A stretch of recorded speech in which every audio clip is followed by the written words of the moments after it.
At the funeral, my wife left me a passbook and my daughter threw it in the trash, saying, "Throw it away." Dad. Mom never had any money anyway. I watched the only piece of paper my wife had kept for 40 years land among the paper plates and leftover potato salad. I did not say a word. I simply stood up, walked over to the bin and retrieved it while my son-in-law laughed and called me a hoarder. I left the room and went to the bank anyway. When the director scanned that old yellowed book, he turned white. "Please stay here, Mr. Hayes," he whispered, his hands trembling. "We need to call the police." I thought I was in trouble, but I was wrong. The trouble was just beginning for everyone else. I am Virgil Hayes, 68 years old, and I have spent my life working double shifts at the steel mill to ensure my family never went hungry. My hands are rough, my back is bent, and my skin tells the story of decades of hard labor under the hot sun and blast furnaces. I thought I had raised a daughter who understood the value of $1 and the weight of family loyalty. I was wrong. Last week I buried Etta, my wife of 45 years. She was the love of my life, a quiet woman who stretched every penny and fixed my lunch pail every morning before the sun came up. We lived simply in a 3-bedroom house in a neighborhood that used to be rough but had slowly gentrified around us. Etta was gone and the silence in the house was deafening. But the silence did not last long. Before I continue this story, let me know where you are watching from in the comments below. Hit like and subscribe if you have ever had to stand up to family who underestimated your worth. The smell of lilies and stale coffee still hung heavy in the living room. The guests had only left an hour ago. I was sitting in my recliner, the leather worn smooth by years of rest after long shifts, staring at a photo of Etta and me from our honeymoon in Atlantic City. I just wanted to close my eyes and imagine she was in the kitchen humming a gospel tune while she dried the dishes. But I could not find peace. The noise started in the master bedroom.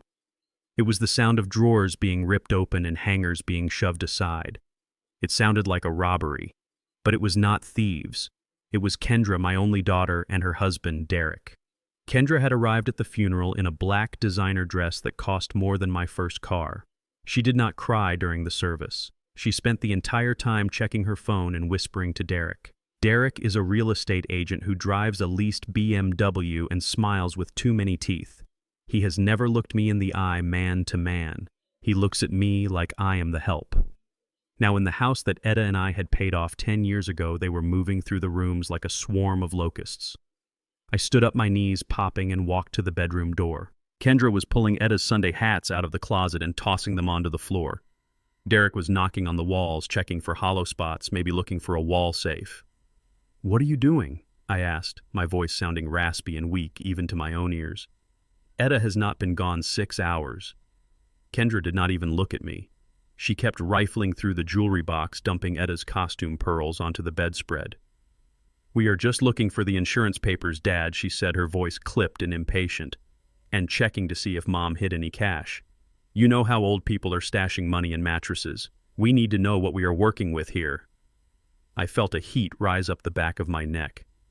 "That is your mother's room," I said. "Show some respect." Derek scoffed. He was opening the nightstand drawer, the one where Etta kept her Bible and reading glasses. "Respect does not pay the bills, Virgil," he said, dropping the Mr. Hayes formality entirely. "This place is a dump. We need to clear it out fast if we want to list it before the market dips next month. The nursing home costs $3,000 a month, and we are not paying for it out of our pockets." I gripped the doorframe. "I am not going to a nursing home," I said firmly. "This is my house." For now, Derek muttered under his breath. They ignored me and continued their hunt. It was brutal to watch. Every object they touched was a memory for me. The ceramic cat on the dresser was a gift from our 25th anniversary. Derek knocked it over while reaching for a box behind it and didn't even pause when it shattered on the hardwood floor. Kendra was going through the closet, throwing Etta's coats into a pile she had designated for donation. "She kept nothing of value," Kendra complained, kicking a pair of sturdy walking shoes aside. "Just junk. Decades of junk. I told you, Derek, she was hoarding trash. There is no secret stash." My heart broke, not for the things, but for the erasure of Etta's existence. To them, her life of thrift and care was just an inconvenience to be swept away. They were not looking for memories. They were looking for an inheritance they felt entitled to. Then Kendra stopped. She had pulled out the bottom drawer of the heavy oak dresser, the one that stuck if you didn't pull it just right. In the back corner, wrapped carefully in a white lace handkerchief, was a small blue book. My breath caught in my throat. I knew that handkerchief. I had bought it for Etta when we were courting. "What is this?" Kendra said, pulling the cloth away. She held up a small blue booklet. The cover was faded and the edges were soft and fraying. It was a bank passbook from a local savings and loan that had merged with a big national bank years ago. Derek looked over her shoulder. "Open it. Maybe the old lady had some sense after all." Kendra flipped it open. Her eyes scanned the first page. Then she let out a loud, harsh laugh that sounded like glass breaking. "Oh my God, you have got to be kidding me," she said. "Look at this." She shoved the book toward Derek. June 1980. Derek read aloud, mocking a serious tone. "Deposit $50. Balance $50. He flipped to the end. "There are no other entries. It is blank. She opened an account 40 years ago with $50 and forgot about it." Kendra shook her head, giggling. $50. That would not even buy lunch today. She probably thought she was being such a big shot opening a savings account. God, she was so country sometimes. Always acting like she was building an empire with pennies. The way she spoke about her mother made my stomach turn. Etta had worked cleaning houses to save those pennies. "It is worthless," Derek said, dismissing it. "Just like the rest of this stuff." Kendra looked at me standing in the doorway. She held the book up between two fingers like it was contaminated. "Here, Dad," she said, her voice dripping with condescension. "Here is your big inheritance. $50 from 1980. Go buy yourself a nice dinner." Then she did something unforgivable. She did not hand it to me. She crumpled the book in her hand, bending the spine, and tossed it toward the wastebasket in the corner of the room. It missed and landed on the floor next to a pile of dirty tissues. "Throw it away, Dad," she said, turning back to the closet. "Mom never had any money anyway. It is just clutter." Derek walked over to me and put a heavy hand on my shoulder. He squeezed a little too hard. "Look, Virgil, let's be real. We are doing you a favor. We are going to get a dumpster here tomorrow. You need to sign the power of attorney papers so we can handle the sale. You are obviously grieving and not thinking straight. We will find you a nice room at Shady Pines. It has a TV room. You will like it." He looked down at the crumpled passbook on the floor and kicked it with the toe of his expensive Italian loafer, sliding it further into the dust bunnies under the bed. "And stop saving garbage," he added. "It is embarrassing." I looked at the two of them. My daughter, who I had bounced on my knee. My son-in-law, who I had welcomed into my home. They saw a broken old man. They saw a house to be liquidated. They saw a life that meant nothing. I did not scream. I wanted to. I wanted to roar like the furnaces I used to tend. But Etta always told me that silence is louder than noise if you use it right. I walked past Derek. I knelt down on the floor. My knees cracked loudly in the quiet room. I reached under the bed and retrieved the passbook. I smoothed out the cover, trying to flatten the crease Kendra had made. I blew the dust off the blue cover. I stood up and put the book in the inside pocket of my funeral suit jacket right next to my heart. "Where are you going?" Kendra asked, noticing I was turning toward the hallway. "We are not done here. We need to find the deed." I walked to the front door and took my fedora off the rack. I placed it carefully on my head, adjusting the brim just the way Etta liked it. "I asked where you are going, old man," Derek snapped, stepping into the hallway, his face flushing red. "We are talking to you." I opened the front door. The cool air hit my face, drying the sweat on my forehead. I turned to look at them one last time. They stood in the ruin they had created of my sanctuary. "I am going to the bank," I said quietly. Kendra laughed, a cruel, high-pitched sound. "The bank? For what? To withdraw your $50? Go ahead, Dad. Maybe buy yourself a clue while you are at it." "She is senile," Derek muttered loud enough for me to hear. "He is losing it. Let him go. He will be back when he gets hungry." I stepped out onto the porch and closed the door behind me. I heard the lock click. It sounded like the final beat of a heart that had stopped loving.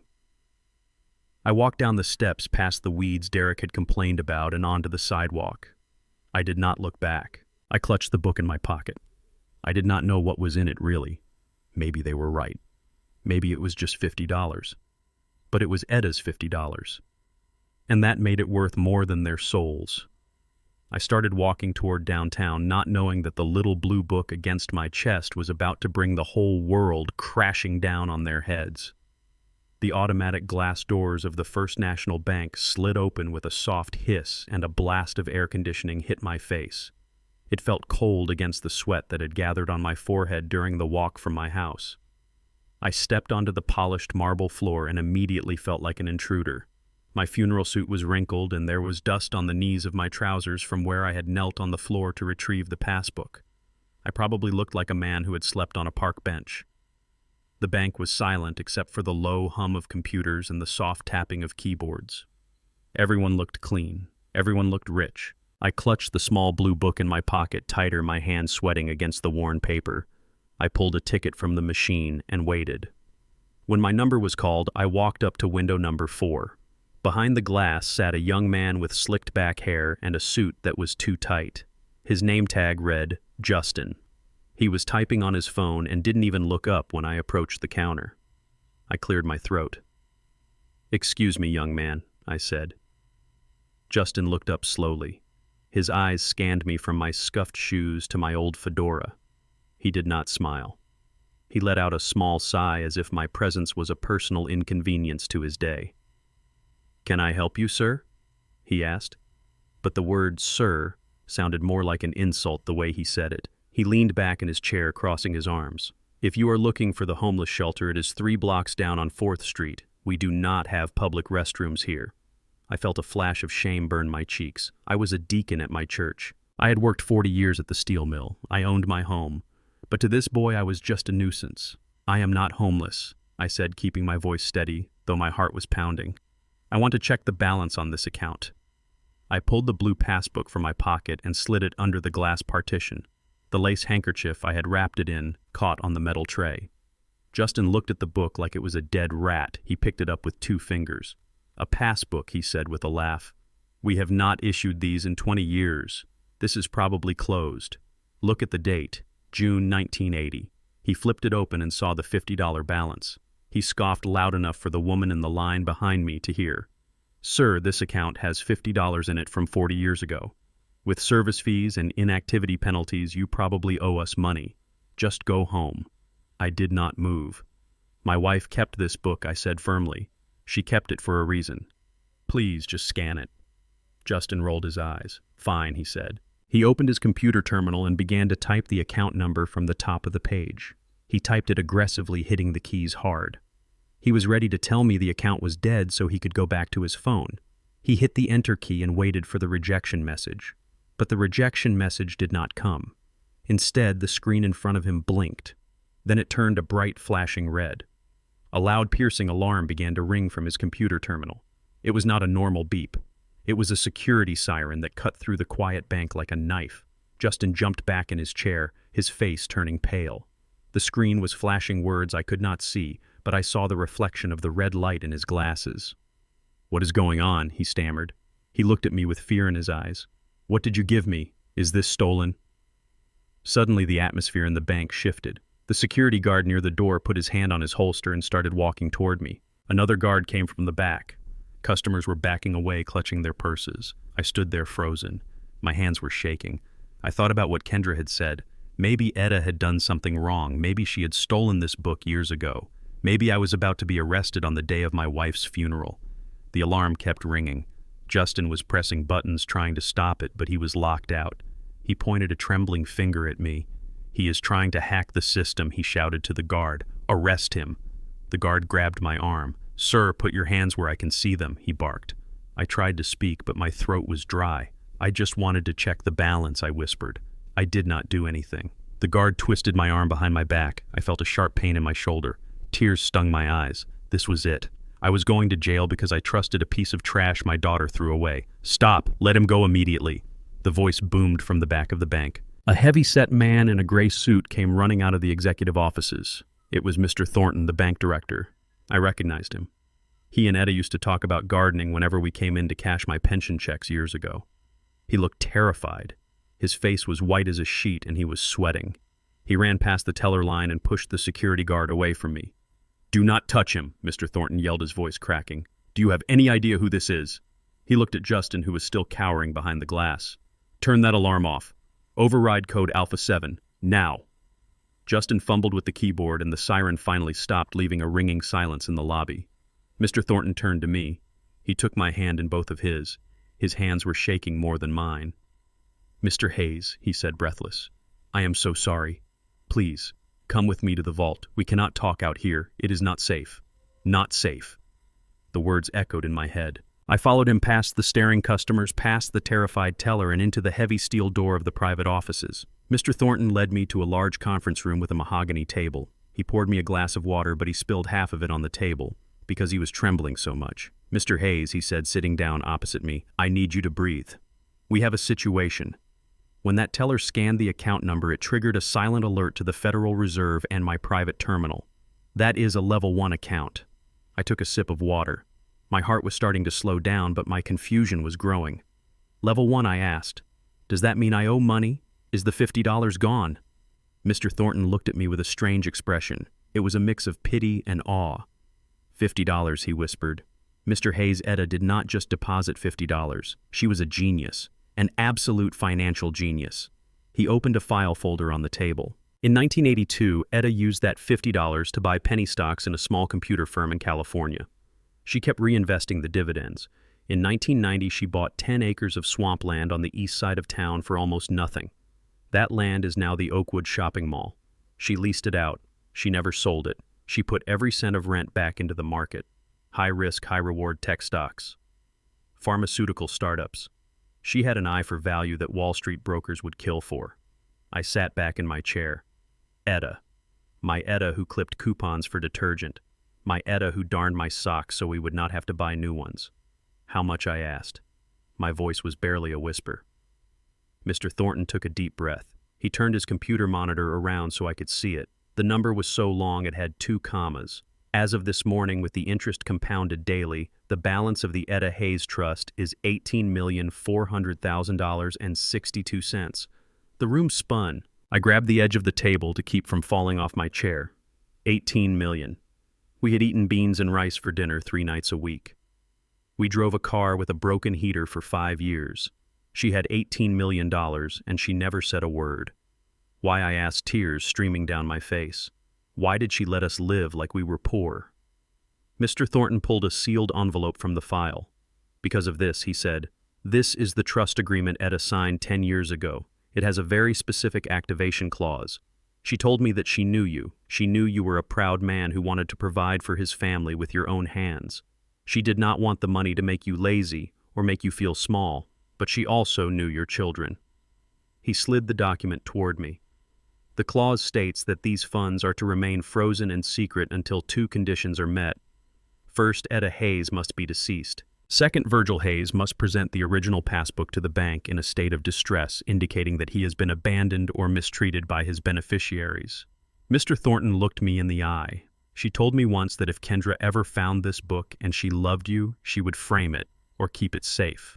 But if she threw it away like trash, it meant she did not care about the past, and she definitely did not care about you. Etta set a trap, Mr. Hayes, and your daughter just walked right into it. The money is yours, all of it. And according to this document, you have the power to cut everyone else off without a single dime. The walk back from the bank felt different than the walk there. The pavement was the same cracked concrete I had walked on for 30 years. The neighbors' houses were still the same peeling paint and overgrown lawns, but the world had shifted beneath my feet. In my inside pocket, resting against my chest, was the passbook that proved I was not a burden. I was a king in disguise, but a king must sometimes wear the rags of a beggar to see who his true subjects are. As I turned the corner onto my street, my heart hammered against my ribs, not from the exertion, but from the sight that awaited me. My front porch, the place where Etta used to sit and snap peas in the summer, was covered in black plastic garbage bags. There were 6 of them. They were piled haphazardly, blocking the front door. A cardboard box with my winter boots sat on top of the railing, soaking up the moisture from the humid afternoon air. They had not just packed my things. They had thrown them out like refuse, waiting for the sanitation truck. I walked up the driveway, my steps heavy and deliberate. Derek was sitting on the hood of his leased BMW, scrolling through his phone. He looked up when he heard my footsteps. He did not look guilty. He looked annoyed that I had returned at all. "Took you long enough, Virgil," he said, sliding off the car. We were about to call the sheriff to come find you. We thought you wandered off into traffic. I looked at the bags. Is this everything? I asked. My voice was low. I kept my hand over my pocket, protecting the secret that would destroy him. It is the essentials, Derek said, waving a hand dismissively. Clothes, toiletries, that old radio you listen to. Everything else goes with the house sale. We cannot have clutter where we are going. Where are we going? I asked, even though I knew the answer. Derek reached into his jacket pocket and pulled out a folded piece of paper. It was already damp from the humidity. He smoothed it out against the hood of the car. It was a brochure for a facility called the Last Stop Rest Home. Even the name sounded like a threat. I found you a bed, he said. It is affordable. They take your state pension and Social Security, and that covers everything. Shared room, 2 meals a day. And they have a bus that takes you to the mall once a month. It is a great deal, Virgil. You will be with your own kind. I looked at the paper. I knew this place. It was on the other side of the tracks near the chemical plant. It was where people went to be forgotten. The walls peeled and the hallways smelled of bleach and despair. This was what my life of hard work amounted to in his eyes. A cot in a shared room next to a factory. You cannot do this, I said, feigning the tremor in my voice. This is my house. My name is on the deed. Not for long. Derek sneered. He pulled a pen from his shirt pocket. He clicked it open. The sound was sharp, like a pistol hammer being cocked. We have power of attorney, remember. You are mentally incompetent, Virgil. You talk to your dead wife. You wander off to banks to look for imaginary money. We are doing this for your safety. Now sign the admission form. The van from the home will be here in 20 minutes. If you do not sign voluntarily, I will have them sedate you and drag you out. Do you want the neighbors to see that? He thrust the paper and pen at me. I looked at the form. It was a voluntary admission and a transfer of residency rights. It was the document that would legally strip me of my freedom if I signed it correctly. I looked at the house. I saw Kendra standing in the window. She was holding a glass of wine watching us. She did not come out. She let her husband handle the dirty work. She was my flesh and blood, and she was watching her father be evicted like a stray dog. I took the pen. My hand shook, but not from fear. It shook from the effort it took not to smash his teeth in right there on the driveway. I needed to buy time. I needed them to think they had won so they would lower their guards. Okay, I whispered. I will go. I do not want any trouble. Good choice, old man, Derek said, smiling. Sign at the bottom. Press hard. It is a carbon copy. I leaned over the hood of the car. The metal was warm under my hand. I looked at the signature line. Virgil T. Hayes, that was my name. Virgil Thomas Hayes. But as the pen touched the paper, I made a decision. I did not write Thomas. I wrote Timothy. A small, subtle change in the middle initial and the spelling of the middle name. To a casual observer, it looked like my messy handwriting. To a court of law, it was an invalid signature on a legal document. I signed Virgil Timothy Hayes with a flourish. There, I said, capping the pen. Derek snatched the paper away without even looking at the signature. He was too eager. He was too greedy to check the details. That would be his undoing. Perfect, he said. The van is coming. Wait here on the porch with your trash bags. I am not waiting for the van, I said. I picked up 2 of the black bags. The rest I will send for. Derek laughed. Send for? With what money? Whatever, Virgil. Just get off the property. I have a contractor coming in an hour to rip out those ugly cabinets Etta loved so much. The mention of the cabinets stung, but I swallowed the pain. I threw one bag over my shoulder and grabbed the other. I turned my back on the house I had built. I turned my back on the daughter I had raised. I started walking down the street. The sky finally opened up and the rain began to fall. It was a cold gray rain that soaked through my suit jacket in seconds. I heard the front door open and close. I knew they were watching me leave. A pathetic old man carrying his life in garbage bags walking into the storm. I walked for 3 blocks until I was out of their sight. The rain mixed with the tears I refused to wipe away. I walked until I reached the corner of Main Street where the old payphone used to be. Now it was just a bus stop. But I did not wait for the bus. I raised my hand and hailed a passing taxi. The driver looked at my wet clothes and the garbage bags with suspicion. He slowed down but did not unlock the door. I have cash, I yelled over the sound of the rain. He unlocked the door. I threw the bags in the back seat and climbed in. The warmth of the heater wrapped around me. Where to? the driver asked, eyeing me in the rearview mirror. "Take me to the Regency," I said. The driver laughed. "The Regency Hotel downtown. Buddy, that place is $400 a night. You sure you do not want the Motel 6? "Drive," I said. My voice was not the voice of the old man on the porch. It was the voice of a man with $18 million. The driver shut up and drove. 30 minutes later, the taxi pulled up under the golden awning of the Regency. The doorman in a pristine uniform hesitated when he saw me step out. He looked at the garbage bags in my hand. "Sir, deliveries are in the back," he said, stepping forward to block my path. I reached into my wet jacket pocket. Mr. Thornton, the bank director, had given me an envelope of cash and a temporary platinum debit card linked to the trust before I left the bank. I pulled out a $100 bill and pressed it into the doorman's gloved hand. "These are not deliveries," I said. "These are my luggage. Take them to the presidential suite." The doorman looked at the bill, then at my face. He saw something in my eyes that made him step back. "Yes, sir. Right away, sir," he said, signaling a bellboy. I walked into the lobby. Crystal chandeliers hung from the ceiling. The floor was marble, so polished I could see my reflection. I looked like a drowned rat, but I walked with my head high. I went to the front desk. The receptionist, a young woman with a kind face, looked concerned.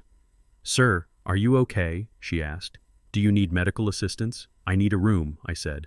"The best one you have. For a month. And I need a tailor sent up. I have nothing to wear but what is on my back." I placed the platinum card on the counter.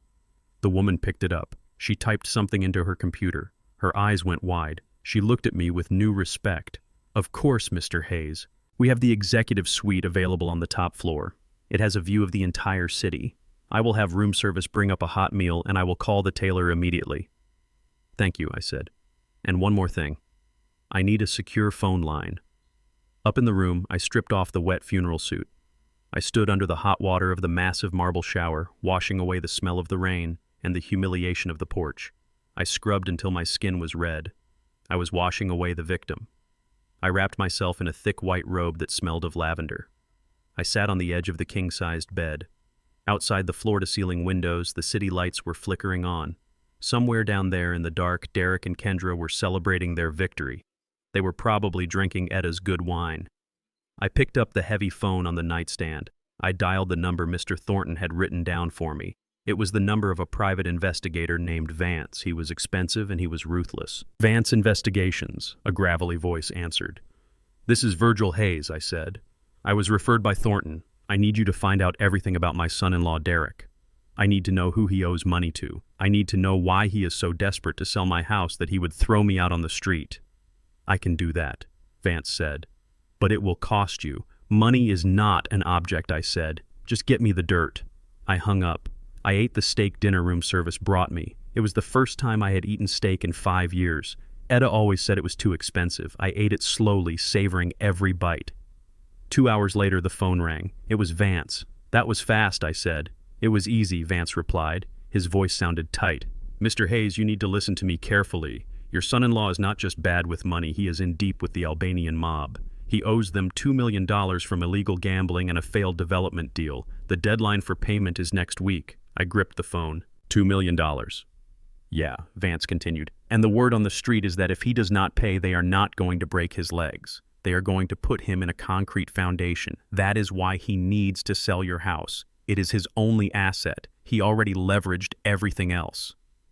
I looked out the window at the rain-lashed city. It all made sense now. The desperation, the cruelty, the rush. Derek was a drowning man trying to use my life as a life raft. "Is there anything else?" I asked. "One more thing," Vance said. "He put the house up as collateral for the juice loan. If he does not pay, they do not just come for him. They come for the house.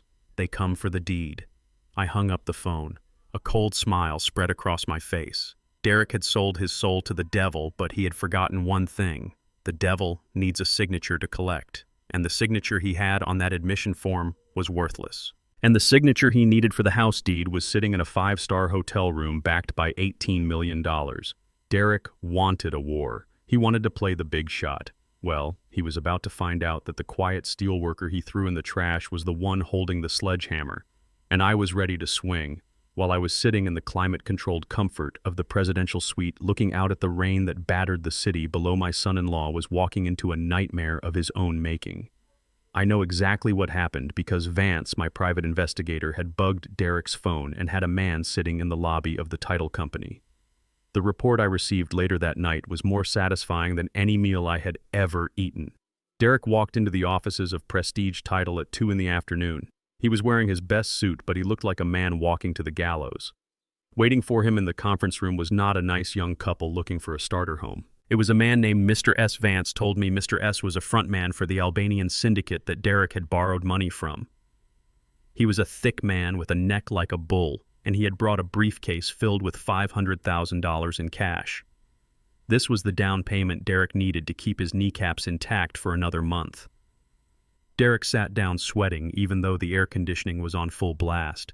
He smiled that fake salesperson smile of his. "Gentlemen," he said, rubbing his hands together, "we are ready to make history. The house is a prime asset. My father-in-law has vacated the premises and the power of attorney is signed. We can close this today." Mr. S. did not smile. He just stared at Derek with dead eyes and tapped his finger on the mahogany table. "I want the deed," he said. His voice was like gravel in a cement mixer. "I give you cash, you give me paper. That is how we work." The notary, a woman named Mrs. Gable, adjusted her glasses and opened the file folder. She looked confused. She flipped through the pages once and then a second time. Derek tapped his foot impatiently. "Is there a problem, Mrs. Gable?" he asked. "We are on a tight schedule here." Mrs. Gable looked up. "Mr. Hayes," she said, addressing Derek by his married name, "I have the power of attorney document you provided. It appears to give you authority over Virgil Hayes's personal decisions." Derek nodded eagerly. "Exactly. He is incompetent. I am his guardian, so just stamp the papers." Mrs. Gable shook her head. "That is the problem, sir. Virgil Hayes does not own the property at 42 Maple Street." Derek froze. "What do you mean he does not own it? He has lived there for 40 years. I have seen the tax bills." Mrs. Gable turned the computer screen around. "According to the county recorder, the deed was transferred yesterday morning. The property is now held by the Etta Hayes Memorial Trust. The power of attorney you have allows you to manage Virgil's personal accounts, but it does not give you any authority over the trust. To sell this house, you do not need Virgil's signature as an individual. You need the signature of the trust's sole trustee." The room went silent. The only sound was the rain hitting the window. Derek felt the blood drain from his face. "Who is the trustee?" he whispered. Mrs. Gable looked at the screen again. "The trustee is Mr. Virgil Hayes, and the trust documents explicitly state that no asset can be sold without his direct in-person authorization. Your power of attorney is useless here." Mr. S. stopped tapping his finger. He slowly closed the briefcase with a loud click. The sound was like a gunshot in the quiet room. He stood up. "You told me you had the house," he said. "You told me the old man was handled." Derek stammered, trying to find words. "There must be a mistake. The system is slow. My mother-in-law died last week. She could not have set up a trust." Mrs. Gable looked at him with pity. "The trust was established in 1995, sir. It was only activated yesterday when the death certificate was filed. The house has always been protected. You just never checked." Mr. S. leaned across the table. He grabbed Derek by his silk tie and pulled him close. "You have 24 hours, he whispered. "You bring me the deed or you bring me my $2 million plus interest. If you do not, I will take something else. I hear you use your hands to type contracts. It would be a shame if you could never type again." He let go of the tie and walked out of the room, taking the briefcase of cash with him. Derek slumped in his chair, gasping for air. He was not just broke. He was a dead man walking. 5 miles away in my hotel room, my phone began to ring. It was Derek. I let it ring. I picked up a grape from the fruit basket and popped it into my mouth.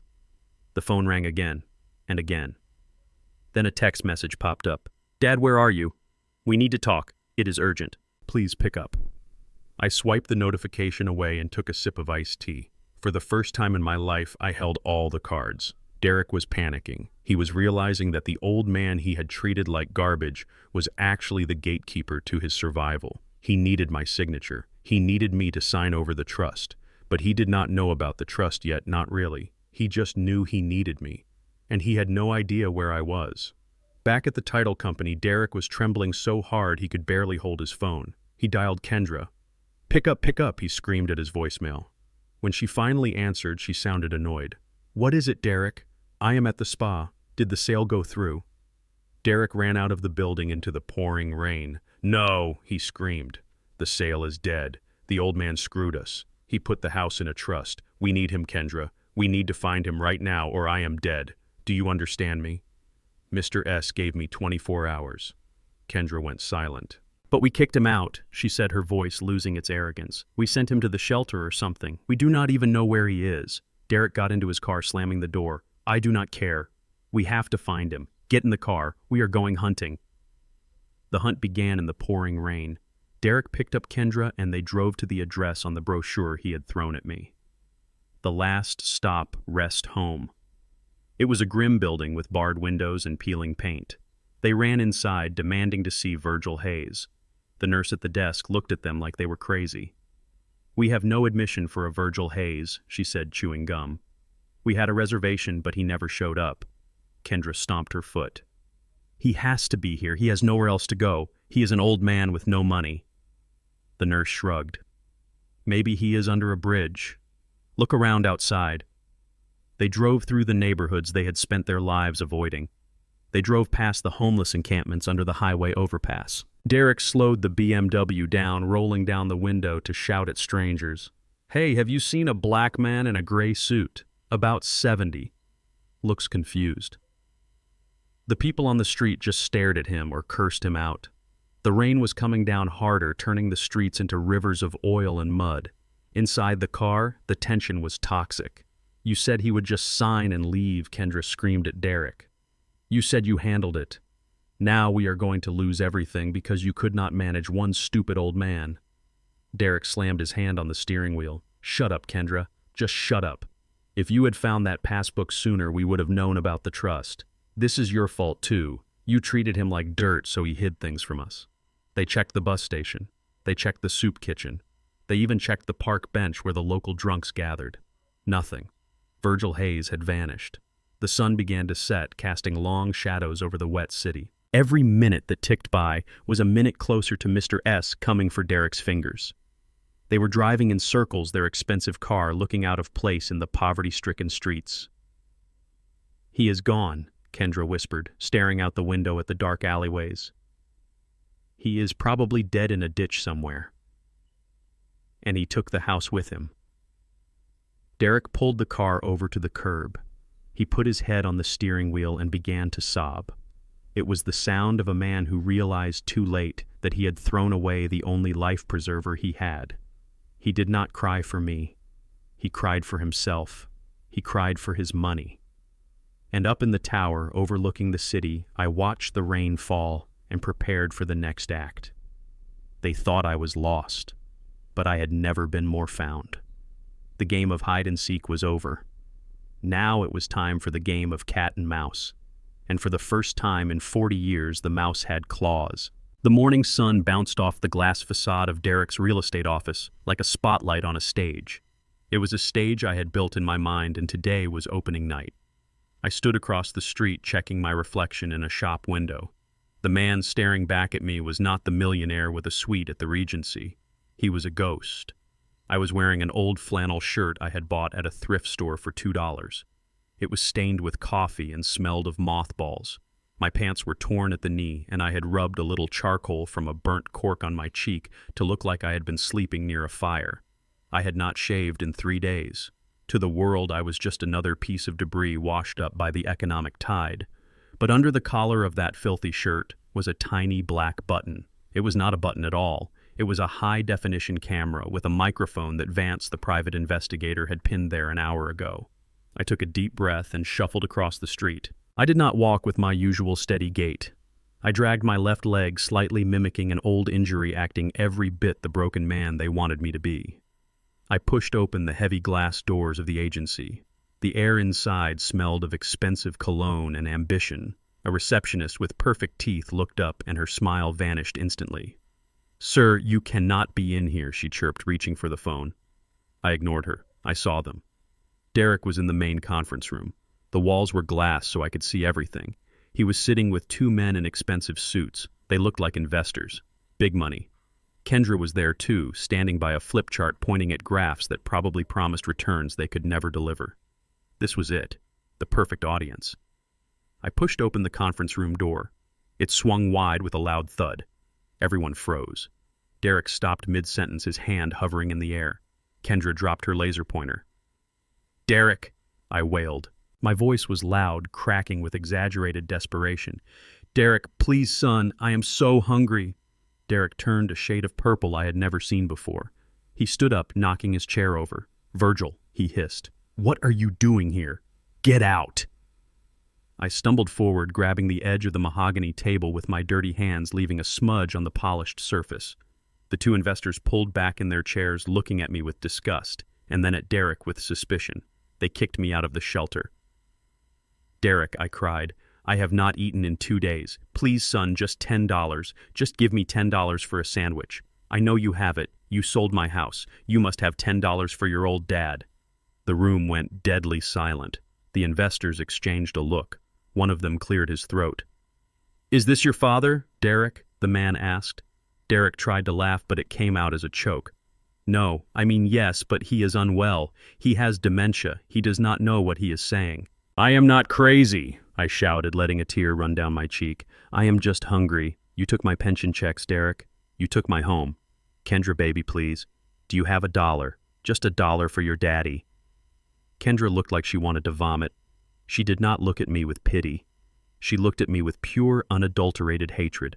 She walked over to the investors, forcing a smile that looked like a rictus of pain. "Gentlemen, why do we not take a break? There is a coffee shop next door. My husband will handle this domestic issue." As the investors filed out, eyeing me like I was a contagious disease, I saw the fear in Derek's eyes. He was losing control. He was losing face. And when a narcissist loses face, they get dangerous. That was exactly what I needed. Once the investors were out of sight, the air in the room changed instantly. It went from embarrassing to violent. Derek grabbed my arm. His grip was not gentle. He dug his fingers into my bicep hard enough to bruise. "You stupid old fool," he growled. "You just cost me $1 million deal." He did not lead me out the front door. He dragged me toward the back of the office. We went through a narrow hallway past the break room and into a supply closet filled with boxes of printer paper and cleaning supplies. He threw me inside. I stumbled and fell onto a stack of boxes, letting out a groan of pain that I did not have to fake. My hip hit the concrete floor hard.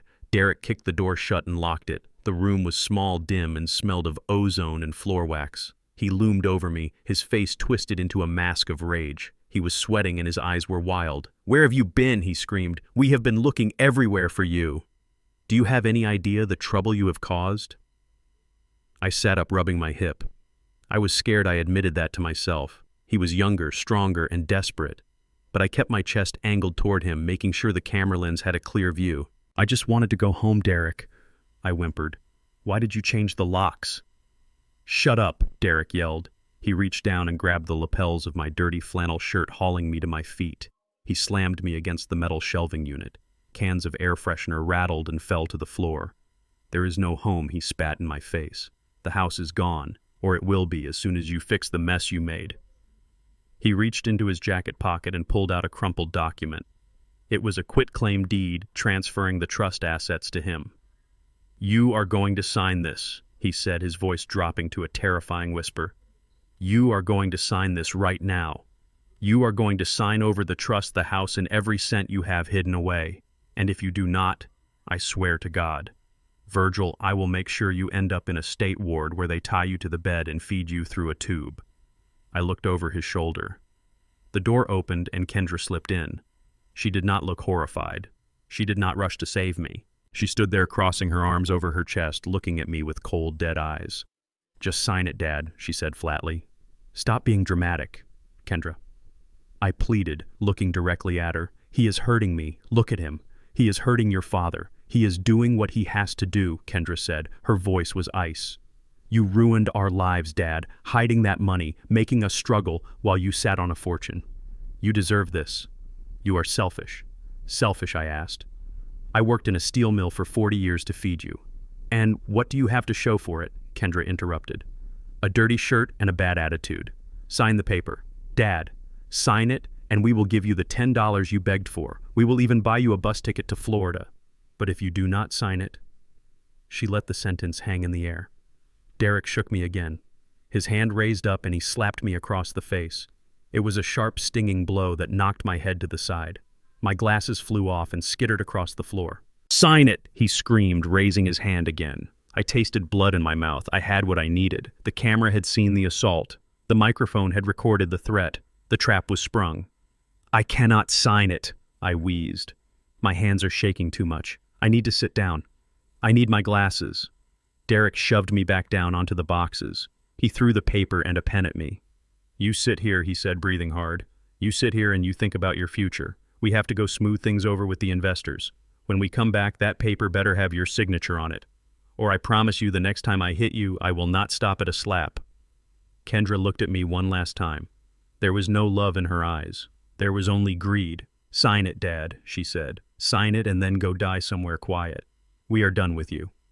They turned and walked out, slamming the door and locking it from the outside. I heard their footsteps fading down the hallway. I heard Derek cursing and Kendra telling him to fix his tie. I sat there in the dark supply closet for a long moment. My cheek throbbed where he had hit me. My hip ached. I felt old and tired. But then I reached up and touched the button on my collar. I pressed it once to stop the recording. A tiny red light blinked once and then went out.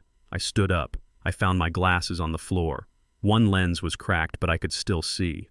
I picked up the quitclaim deed they had demanded I sign. I folded it neatly and put it in my pocket. It was evidence. I walked to the back door of the supply closet. They had locked the door leading to the office, but they had forgotten that this room also had a service exit leading to the alleyway for deliveries. I pushed the crash bar. The door opened into the cool, rainy afternoon. I stepped out into the alley. I was bruised. I was bleeding from a cut on my lip. I looked like a victim. But as I walked toward the street where Vance was waiting in his car, I began to smile. It was a grim, bloody smile, but it was real. They thought they had broken me. They thought they had left a helpless old man locked in the dark to contemplate his defeat. They did not know that I was walking out with a digital noose around their necks. I climbed into the passenger seat of Vance's car. Vance looked at my face and his knuckles turned white on the steering wheel. "Did they do that to you?" he asked, his voice low and dangerous. I nodded, dabbing my lip with a handkerchief. "Did you get it?" he asked. I tapped the button on my collar. Every word I said, every threat, every hit. "It is all here, Vance," including the part where my daughter told me to sign and die. Vance started the engine. "Where to Mr. Hayes?" "The police station." "No," I said, looking back at the office building. "Not yet. The police are for later. First, I want to make them hurt where it counts. I want to take away the one thing they love more than themselves. Drive me to the bank, Vance. I have a debt to buy." As we pulled away, I watched Derek and Kendra come out the front door of the office, bowing and scraping to the investors trying to salvage their deal. They looked so confident. They looked so sure that they were in control. They had no idea that the ground beneath them had already crumbled. The storm was not coming. I was the storm. And I was just getting started. I sat in the leather chair of the private bank office watching Mr. Thornton type the final commands into his computer. The air in the room was cool and smelled of old money and floor wax, but my blood was running hot. I was about to spend $2 million. To most people, that is a fortune. To me, it was the price of a weapon. Mr. Thornton looked up from his screen, his face pale. "Are you sure about this, Virgil?" he asked. "You are buying a toxic asset. This debt is bad. You will never see a penny of return on this investment."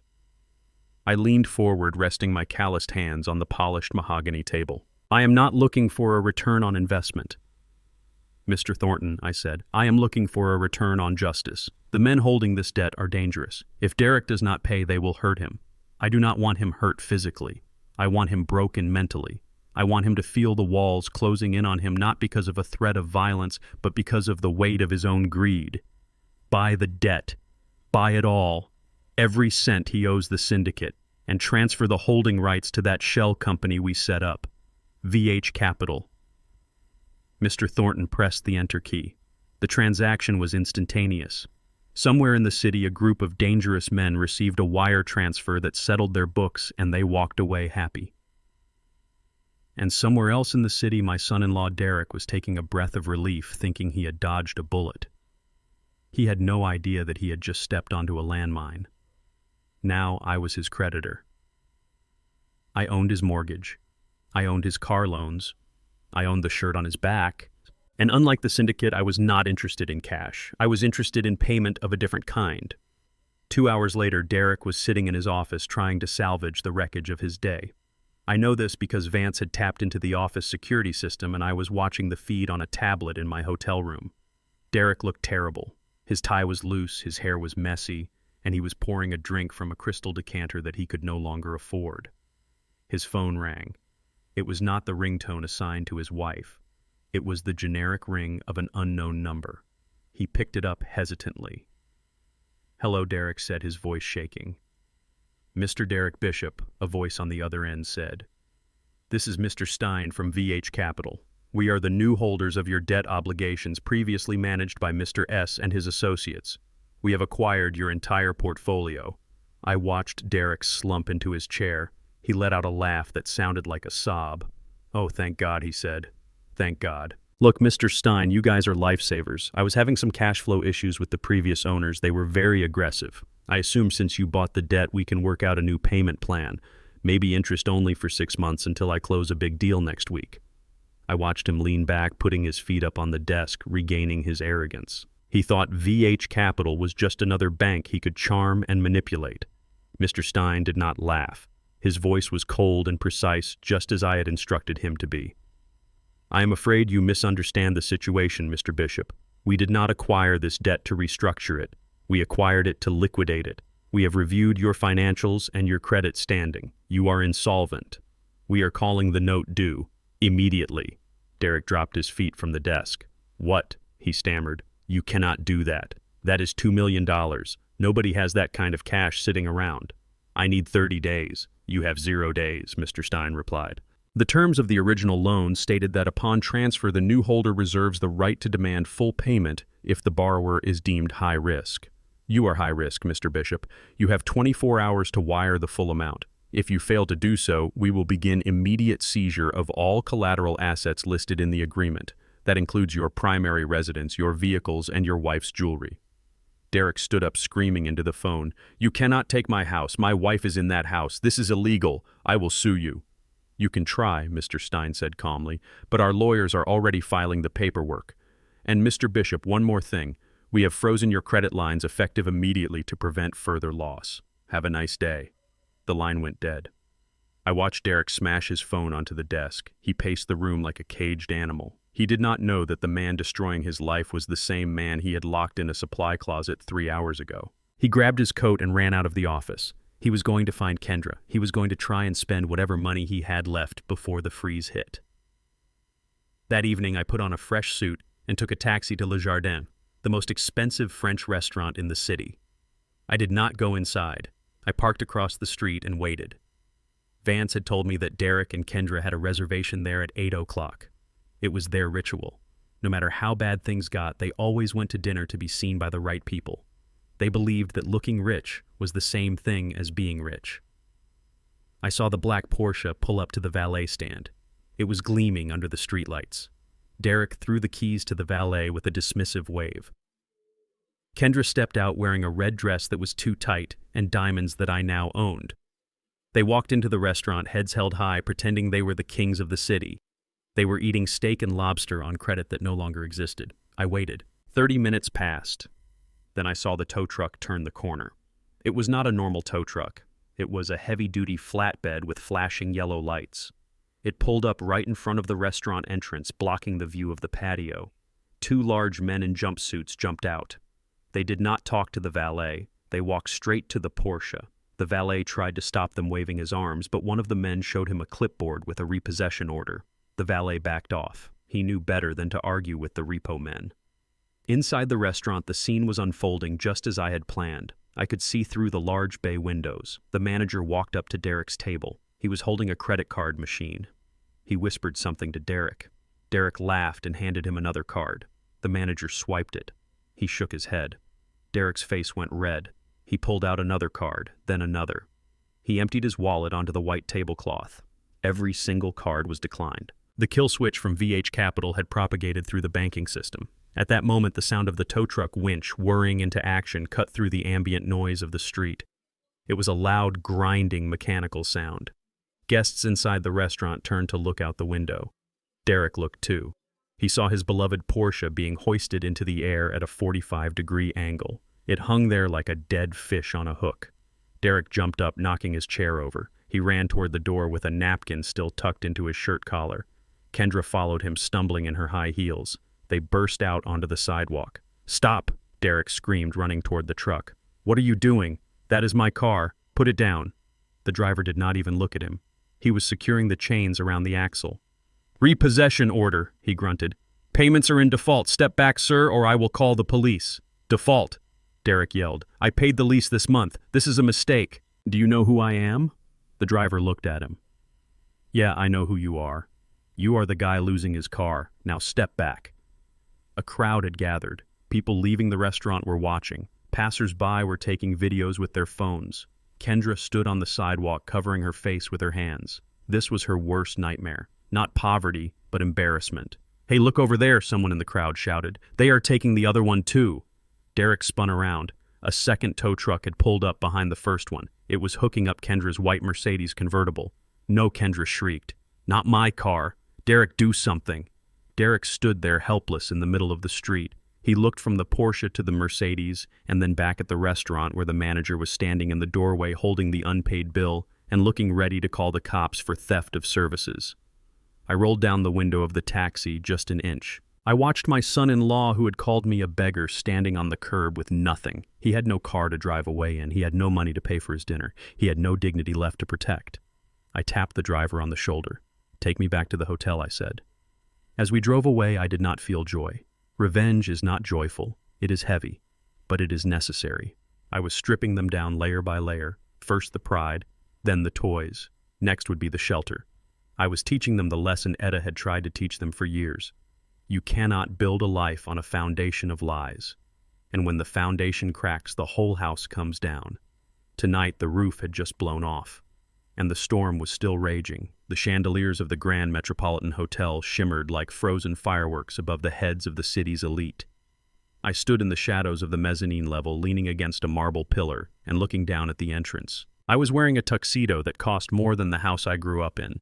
It was midnight blue, tailored to fit my broad shoulders perfectly, and on my wrist sat a watch that whispered wealth rather than screamed it. But tonight I was not just a guest. I was the predator waiting for the prey to walk into the trap. Vance had told me they would be here. After the towing of their cars and the freezing of their credit cards, Derek and Kendra were desperate. They needed a lifeline, and the charity gala for the children's hospital was the only place left where they could hunt for a savior. I watched through the glass doors as a yellow taxi pulled up to the valet stand. It was a humiliating arrival for a couple who used to sneer at anything less than a Mercedes. I saw Derek pay the driver with crumpled cash he had dug out of his pockets. He stepped out onto the red carpet looking like a man holding his breath. He was wearing a tuxedo that did not quite fit him. The sleeves were a fraction too short, and the jacket was tight around the waist. It was borrowed. I knew this because Vance had tracked him to a rental shop on the west side 3 hours ago. Kendra stepped out after him. She was wearing a stunning silver gown, but I recognized it. It was from 3 seasons ago, a dress she had almost thrown away because she said it made her look old. Tonight, it was her armor. They walked into the ballroom with their heads held high, but their eyes were darting around the room with frantic energy. They were scanning the crowd for easy marks. They were looking for investors. They were looking for old friends they had not yet alienated. They were looking for anyone who could write a check to stop the bleeding. I watched them grab glasses of champagne from a passing waiter and down them in one gulp, liquid courage. They began to work the room. I saw Derek approach Mr. Henderson, a local developer. Henderson turned his back on him after 2 sentences. Word travels fast in this town. When your credit freezes, the temperature in the room drops whenever you walk in. I decided it was time to descend. I walked down the grand staircase, my hand resting lightly on the velvet railing. I did not rush. I let the crowd part for me. I was the mystery man of the evening, the anonymous donor who had pledged $5 million to the new pediatric wing. Only the hospital director knew who I was. To everyone else, I was just a powerful presence they wanted to know. I reached the bottom of the stairs just as Kendra and Derek were retreating from another rejection. They turned and saw me. For a second, they did not recognize me. They saw the tuxedo. They saw the posture. They saw the man I was before the world beat me down. But then they saw the face. The recognition hit them like a physical blow. Kendra dropped her empty champagne flute. It shattered on the floor, but the sound was swallowed by the chatter of the party. Derek grabbed her arm, his eyes bulging. "What is he doing here?" Derek hissed. "How did he get in?" They did not see a millionaire. Their minds could not process that image. They saw the bum from the office. They saw the old man who had begged for $10 yesterday. They assumed I had snuck in through the kitchen to embarrass them or to beg from their rich friends. Kendra's face twisted into a mask of pure venom. The stress of the last 24 hours, the repossession of the cars, the fear of the mob, and the humiliation of the taxi ride all boiled over. She needed someone to hurt, and I was her favorite punching bag. She marched toward me, her silver dress swishing aggressively. Derek followed close behind, ready to play the heavy. "You," she screeched, pointing a manicured finger at my chest. "What do you think you are doing?" The conversation nearby stopped. People turned to look. Kendra did not care. She wanted a scene. She wanted to prove to everyone that she was part of the elite and I was the dirt on her shoe. "Get out of here, Dad," she yelled loud enough for the band to stop playing. "You are drunk. You are embarrassing me. How did you even get past security? Did you steal that suit?" I stood perfectly still.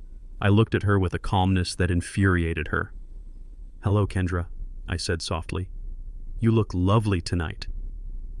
"Don't you talk to me," she screamed. She turned to the crowd playing the victim. "I am so sorry, everyone. This is my father. He is mentally unstable. He has been stalking us. He thinks he is a millionaire, but he is homeless." She turned to a large man in a security uniform standing near the entrance. "You there, security. Get this man out of here. He is trespassing. He is disturbing the guests. Throw him in the alley where he belongs." Derek stepped forward, puffing out his chest.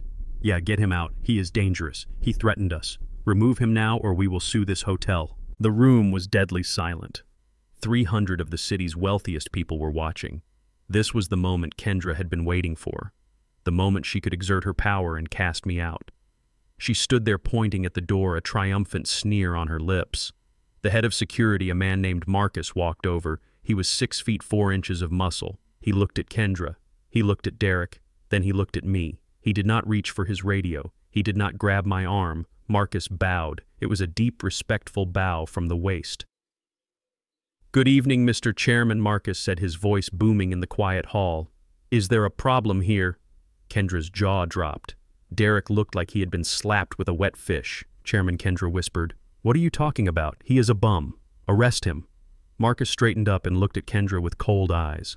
"Ma'am, you are speaking to Mr. Virgil Hayes. He is the honorary chairman of tonight's gala and the primary benefactor of the new hospital wing. He owns the building we are standing in. If anyone is being removed, it will not be him." A murmur went through the crowd. I saw the hospital director, Mr. Sterling, running toward the stage. He grabbed the microphone. "Ladies and gentlemen, please," Mr. Sterling said, breathless. "I apologize for the interruption, but since the cat is out of the bag, let me formally introduce the man who made tonight possible. The man who donated $5 million in memory of his late wife, Etta, Mr. Virgil Hayes." The spotlight swung from the stage and hit me. The blue light blinded me for a second, but I did not blink. I walked past Kendra. I walked past Derek. I could smell their fear. It smelled like sweat and cheap cologne. I walked up the stairs to the stage. The applause started slowly, then built into a roar. I stood behind the podium and looked out at the sea of faces. I found them instantly. They were standing alone in the center of the dance floor, frozen in a spotlight of their own making. "Thank you," I said into the microphone. My voice was steady and strong.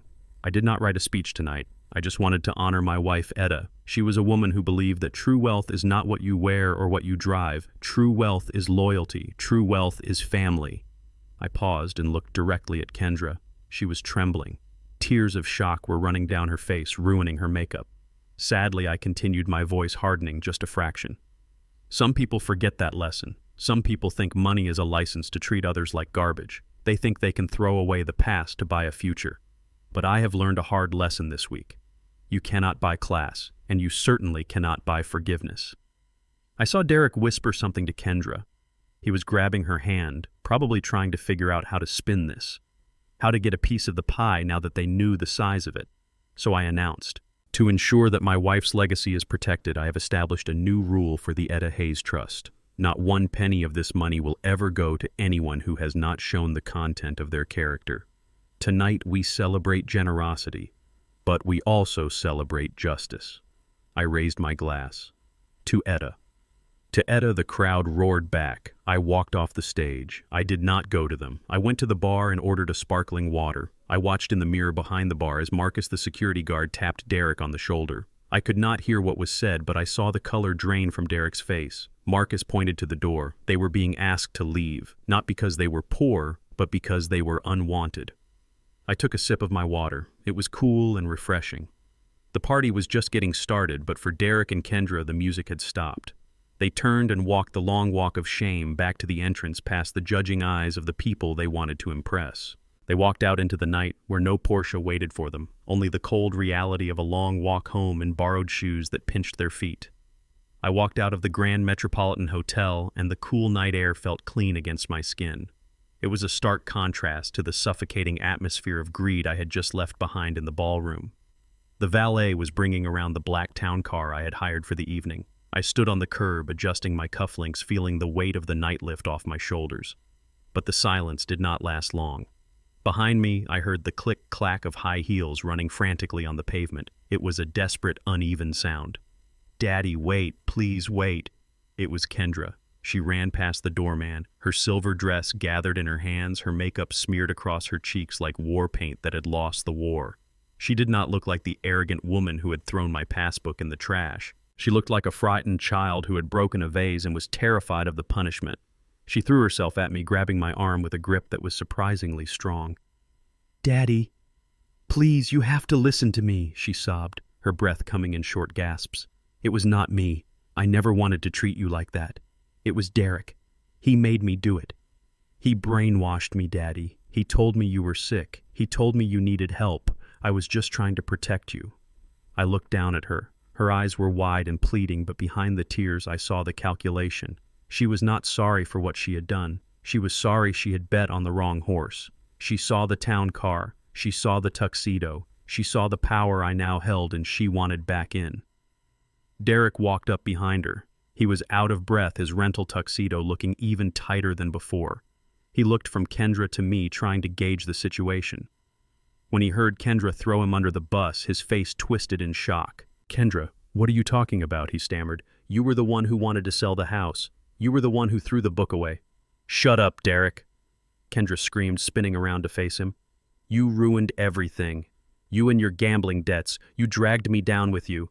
Daddy, I had no idea he was in trouble with the mob. I swear, I am a victim here too." She turned back to me, clutching my lapel. "I am your daughter, Daddy, your little girl. You cannot leave me with him. He is a monster." I looked at the two of them standing on the sidewalk under the harsh glare of the streetlights. They were eating each other alive just to get a scrap of my approval. It was pathetic, and it was exactly what I needed to finish them. I raised my hand, silencing them both. I reached out and gently removed Kendra's hand from my jacket. I brushed the spot where she had touched me, as if wiping away dirt. "Kendra," I said, my voice low and soft, so only they could hear. "You are right. You are my daughter. You are my—" And blood is thicker than water. Her face lit up. Hope washed over her features like a spotlight. "Oh, Daddy, I knew you would understand." But I continued, leaning in closer. "I cannot have that man in my life. He disrespected me. He disrespected your mother. As long as you are married to him, you are dead to me. But if you were free, things might be different." The trust has a clause for family rehabilitation, but it has zero tolerance for Derek Bishop. I let that sink in. I saw the gears turning in her head. She was already calculating the divorce settlement. She was already planning how to kick him out. Then I turned to Derek. I took a step toward him. He flinched, thinking I was going to hit him. Instead, I put a hand on his shoulder, pulling him in for a confidential whisper. "Derek," I said so softly that Kendra could not hear a word. "I know about the $2 million. I know about VH Capital. I know you are drowning, son." Derek's eyes went wide. He stopped breathing. "I own that debt now, Derek," I whispered, "and I can make it disappear. I can write it off as a bad investment and you can walk away free and clear. No mobile, no bankruptcy, a fresh start." He looked at me with a desperate hunger. "Really, Virgil, you would do that for me?" I smiled a cold, hard smile. "Not for you, for my peace of mind. I want my daughter back, but she is weak. She needs a push." If you file for divorce tomorrow, if you drag her name through the mud and ensure she gets nothing so she comes crawling back to me humbled, I will wipe your debt clean. But if you stay with her, I will crush you both." I stepped back and looked at them.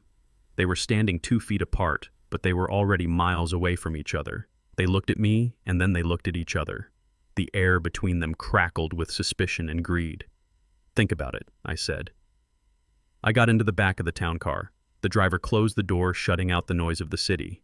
Through the tinted window I watched them. They did not speak. They did not hold hands. They stood there like 2 gunfighters waiting for the signal to draw. I had given them both a loaded weapon and pointed it at the other. Now all I had to do was wait for the bang. The ride back to their apartment must have been the longest journey of their lives. I can only imagine the silence in that taxi. It was not the comfortable silence of companions. It was the heavy, suffocating silence of enemies assessing weaknesses. They were no longer husband and wife. They were competitors in a winner-takes-all game where the prize was my fortune. When they got back to their luxury apartment, the one that was already scheduled for foreclosure, though they did not know it yet, the explosion happened. I did not need a camera to know what went on. I knew their nature. They walked into the living room, the only room that still had furniture since the repo men had not come for the sofas yet. Kendra threw her purse on the table. She turned to Derek, her eyes narrowing. "What did he say to you?" she demanded. "I saw him whisper to you. What did he offer you?" Derek loosened his tie, throwing it on the floor. He laughed a bitter, dry sound. "He offered me a way out, Kendra. He knows you are poison. He told me that if I leave you, he will help me get back on my feet." Liar, Kendra screamed. "He hates you. He told me that I am the heir. He told me that if I dump you, the loser who lost my car and my house, then I get the trust. He wants you gone, Derek, and frankly, so do I." Derek stepped closer to her, his face flushing red. "Oh, so that is how it is. You are going to cut me loose to save your own skin, after everything I did for you. Who paid for your plastic surgery, Kendra? Who leased that Mercedes you loved so much?" "Me. I did everything for you. You did it with borrowed money," Kendra spat back. "You are a fraud, Derek, and now you are a broke fraud. My father is a millionaire. Do you really think I'm going to stick around with a sinking ship when I can be on a yacht? I am calling a lawyer in the morning." "Good," Derek shouted. "Call him." "Because I am calling one too. And I know where all the bodies are buried, Kendra. I know about your little side trips to Vegas. I know about the money you skimmed from the joint account. You think your dad will give you a dime if he knows the truth about his precious little girl?" "You wouldn't dare," Kendra hissed. "Try me," Derek challenged. "You want to play dirty? Let's play." They stood in the center of their failing life, circling each other like wolves. The love was gone if it was ever there. The loyalty was gone. All that was left was the survival instinct of 2 parasites realizing the host was fighting back. I sat in my hotel room sipping a cup of herbal tea. My phone buzzed. It was a text from Vance. Subject monitors indicate high volume of shouting at the Bishop residence. Divorce lawyers are being Googled on both of their phones. I put the phone down and looked out at the city lights. Etta always said that a house divided against itself cannot stand. She was right. I did not have to lift a finger to destroy their marriage. I just had to show them that their greed was worth more than their vows. They were doing the rest of the work for me. Tomorrow the war would move from the living room to the courtroom. Derek would try to destroy Kendra to get his debt forgiveness. Kendra would try to destroy Derek to get her inheritance. And in the process, they would expose every lie, every theft, and every cruelty they had ever committed. They would tear each other apart piece by piece until there was nothing left but the truth. And the truth was the only thing I wanted. I went to bed that night and slept soundly for the first time since Etta died. The justice train was leaving the station and it was picking up speed. There were no brakes on this ride. And the crash at the end was going to be spectacular. The war between my daughter and her husband did not start with a bang. It started with a business card. It was a small rectangular piece of heavy cream-colored cardstock that Derek found hidden at the bottom of Kendra's purse while she was in the shower. I know this because Vance, my private investigator, had access to the cloud backup of Derek's phone where he had taken a picture of it. The card belonged to the most ruthless divorce attorney in the city, a woman known for stripping husbands of their dignity along with their assets. That card was the spark that ignited the powder keg of resentment that had been building in their apartment for days. I sat in my hotel suite listening to the audio feed from the bug Vance had planted in their living room. It was not easy to listen to. I heard the shower turn off. I heard Kendra humming to herself, thinking she had outsmarted everyone. She thought she was going to cut Derek loose and come running back to Daddy's millions. But she had forgotten that a cornered rat fights the hardest. When she walked into the bedroom, Derek was waiting for her. I could hear the trembling rage in his voice when he asked her about the lawyer. "You are leaving me!" he screamed, his voice cracking. "After I spent every dime I had on you. After I lied for you. After I stole for you. You are going to dump me like garbage." I heard Kendra try to deny it at first. She used her usual tactics of manipulation and gaslighting. She called him paranoid. She told him he was crazy. But Derek had the card. The evidence was in his hand. And that was when the veneer of civilization cracked. I heard the sound of paper ripping. Then I heard the sound of a lamp crashing against the wall. "You think you are going to take the money and run?" Derek yelled. "You think your old man is going to welcome you back with open arms? You are nothing without me, Kendra. I made you. I bought you those clothes. I introduced you to society. You were just a steelworker's daughter until I polished you up." I gripped the arm of my chair. My knuckles turned white. He was talking about my daughter as if she were a piece of property he had renovated. Then came the sound that no father ever wants to hear. It was the sound of a hand striking flesh, followed by a scream. It was not the fake scream Kendra used when she broke a nail. It was a scream of genuine fear. The fight had turned physical. Derek had crossed the line from verbal abuse to violence. He was trying to beat the loyalty back into her. I picked up my phone to call the police, but neighbors had beaten me to it. Through the audio feed, I heard the heavy pounding on their front door. Police open up.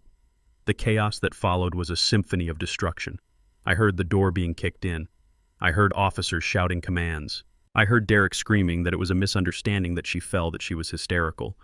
But the police did not buy it. I heard the click of handcuffs. I heard Kendra sobbing, playing the victim perfectly. But this time the tears were real. She was bleeding. Her lip was split. Her eye was swelling. The monster she had married had finally shown her his true face. They dragged Derek out of the apartment in front of the entire building. He was kicking and screaming, threatening to sue the department, threatening to call the mayor, but they shoved him into the back of a squad car. Kendra was treated by paramedics on the scene, but she refused to go to the hospital. She wanted to stay close to the phone. She wanted to call me, but I had turned my phone off. I needed her to sit in the wreckage of her life for one night without a savior.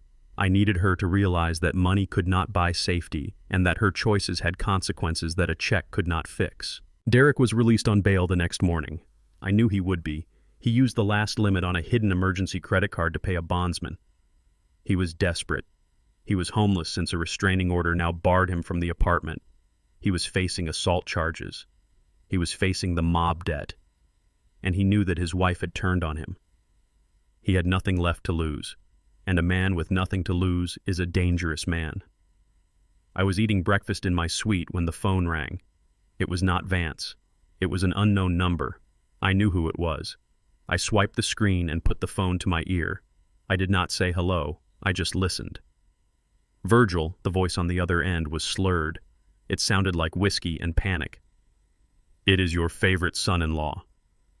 "You are not my son, Derek," I said calmly. "And you are barely in-law anymore." He laughed, a wet, hacking sound. "Oh, do not count me out yet, old man. I am a survivor. I am at a Motel 6 off the interstate. It is a real dump. Kind of reminds me of your house. But I have been doing some thinking. You see, Virgil, I know you have the money. I know you bought my debt. You are squeezing me. You want to crush me." I took a sip of coffee. "I am not squeezing you, Derek. I am just letting gravity take its course." "Gravity," he spat. "Listen to me carefully, you self-righteous prick. I want $5 million, in cash, in a duffel bag, by tomorrow noon." I almost laughed. "And why would I give you $5 million, Derek?" "Because if you do not, I am going to destroy you," he hissed. "I am going to go to the press. I am going to go to every news station in the city. And do you know what I am going to tell them? I am going to tell them that you are senile. I am going to tell them that you abused Kendra when she was a child." I am going to tell them that your millions came from illegal activities, that Etta was laundering money for gangs. My blood ran cold. He was threatening to dirty Etta's name. He was threatening to accuse me of the most heinous crime a father could commit. Nobody will believe you, I said, keeping my voice steady though rage was boiling in my gut. People love a scandal, Derek said. Even if it is not true, the stain never washes out. They will investigate. They will freeze your assets again. Your reputation as the generous philanthropist will be gone. You will be the creepy old man who touched his daughter. And Kendra, she is so weak she might even go along with it if I promise her half the money. Do you want to take that risk, Virgil? $5 million is a small price to pay for your legacy. He was bluffing about Kendra. She hated him now. But the threat to my reputation and to Etta's memory was real. In the court of public opinion, the accusation is often the verdict. I looked down at the digital recorder sitting on the table next to my coffee cup. The red light was steady. Every word, every vile threat, every slur was being captured in high-definition audio. You are playing a dangerous game, Derek, I said, my voice dropping an octave. Blackmail is a felony. So is assault, Derek countered. And I am already facing that. What is one more charge? I do not care, Virgil. I am drowning. You either throw me a life raft or I pull you down with me. $5 million, tomorrow noon, or prepare to be famous for all the wrong reasons. He hung up. The line went dead. I sat there in the silence of the luxury suite. Outside, the sun was shining on the city, but inside I felt the chill of the gutter Derek had dragged us into. Most men would be afraid. Most men would call their lawyer and ask how to pay him off to make it go away. But I was not most men. I was a man who had worked with molten steel.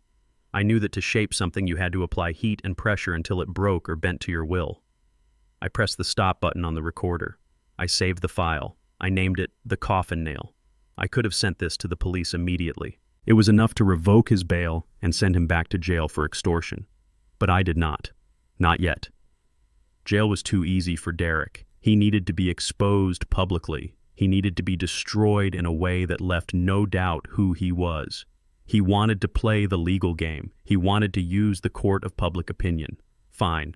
I would give him his day in court. I would let him walk into the trap thinking he was the hunter. I would let him file his false motions. I would let him stand before a judge and lie under oath. And then when he had dug his grave so deep he could not see the sky, I would play this tape. I picked up the phone and dialed Vance. "Did you get that?" Vance asked. Loud and clear, I said. "Do you want me to pick him up?" Vance asked. "He is at the Motel 6 like he said." "No," I said, standing up and walking to the window. "Let him run. Let him think I am scared. Let him file his papers. He wants a war, Vance. Let's give him a war. But tell the lawyers to get ready. We are going to court. And tell them to bring the big speakers. I want everyone to hear what a $5 million mistake sounds like." I looked down at the city. Derek thought he had cornered me. He thought he had found my weak spot. He did not know that he had just handed me the hammer I would use to smash his life into dust. The divorce war was over. The annihilation was about to begin. The courtroom smelled of floor wax and stale coffee. It was a cold, sterile place where lives were decided by the pound of a gavel. I sat at the defendant table next to my lawyer, Mr. Sterling. My hands were folded calmly on the polished wood, but my heart was beating a rhythm of pure rage. Across the aisle, Derek sat with a lawyer who looked like he chased ambulances for a living. Derek was wearing a new suit probably bought on another credit card he could not afford. He did not look at me. He kept whispering to his attorney, pointing at papers and sweating through his collar. This was his Hail Mary pass. He had filed an emergency motion for guardianship, claiming I was mentally incompetent and that my sudden spending was a symptom of advanced dementia. He wanted the court to freeze my assets and put him in charge of my life. It was a bold move. It was a desperate move. And it was about to blow up in his face.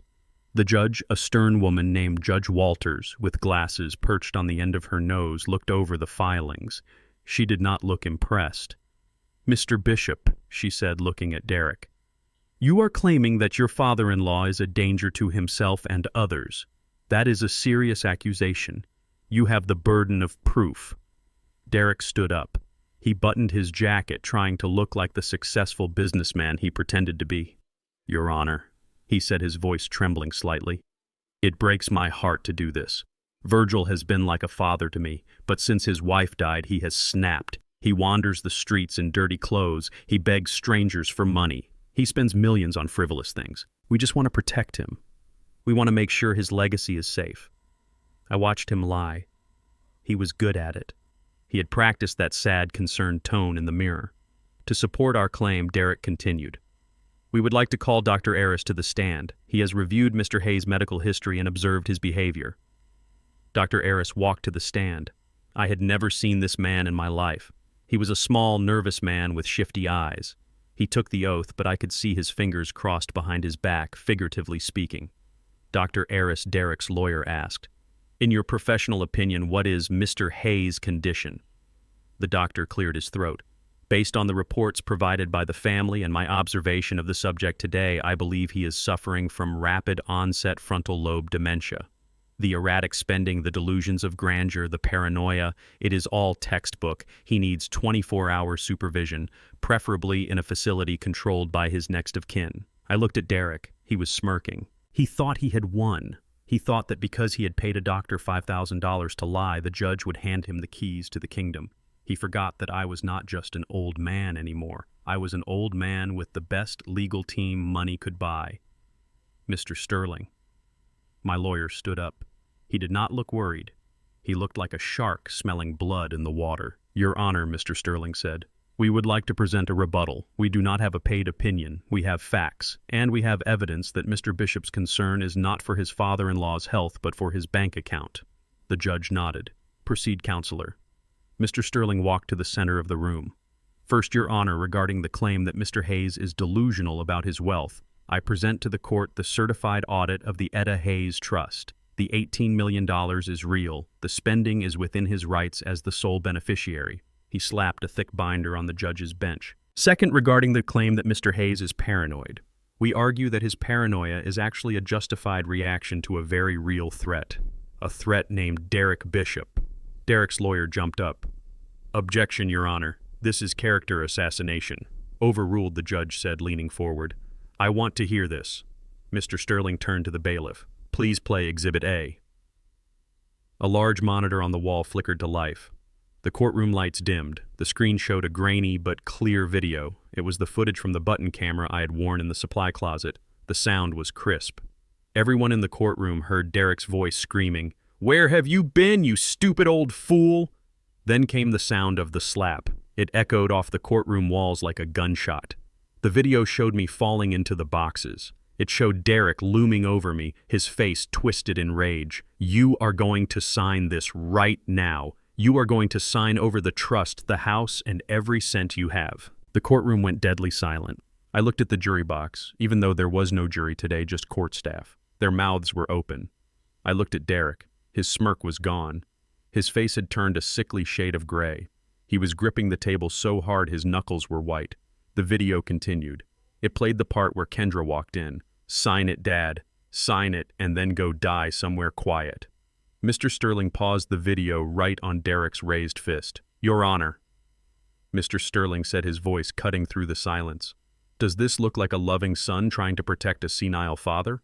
Or does it look like a desperate debtor trying to extort money from a vulnerable senior citizen?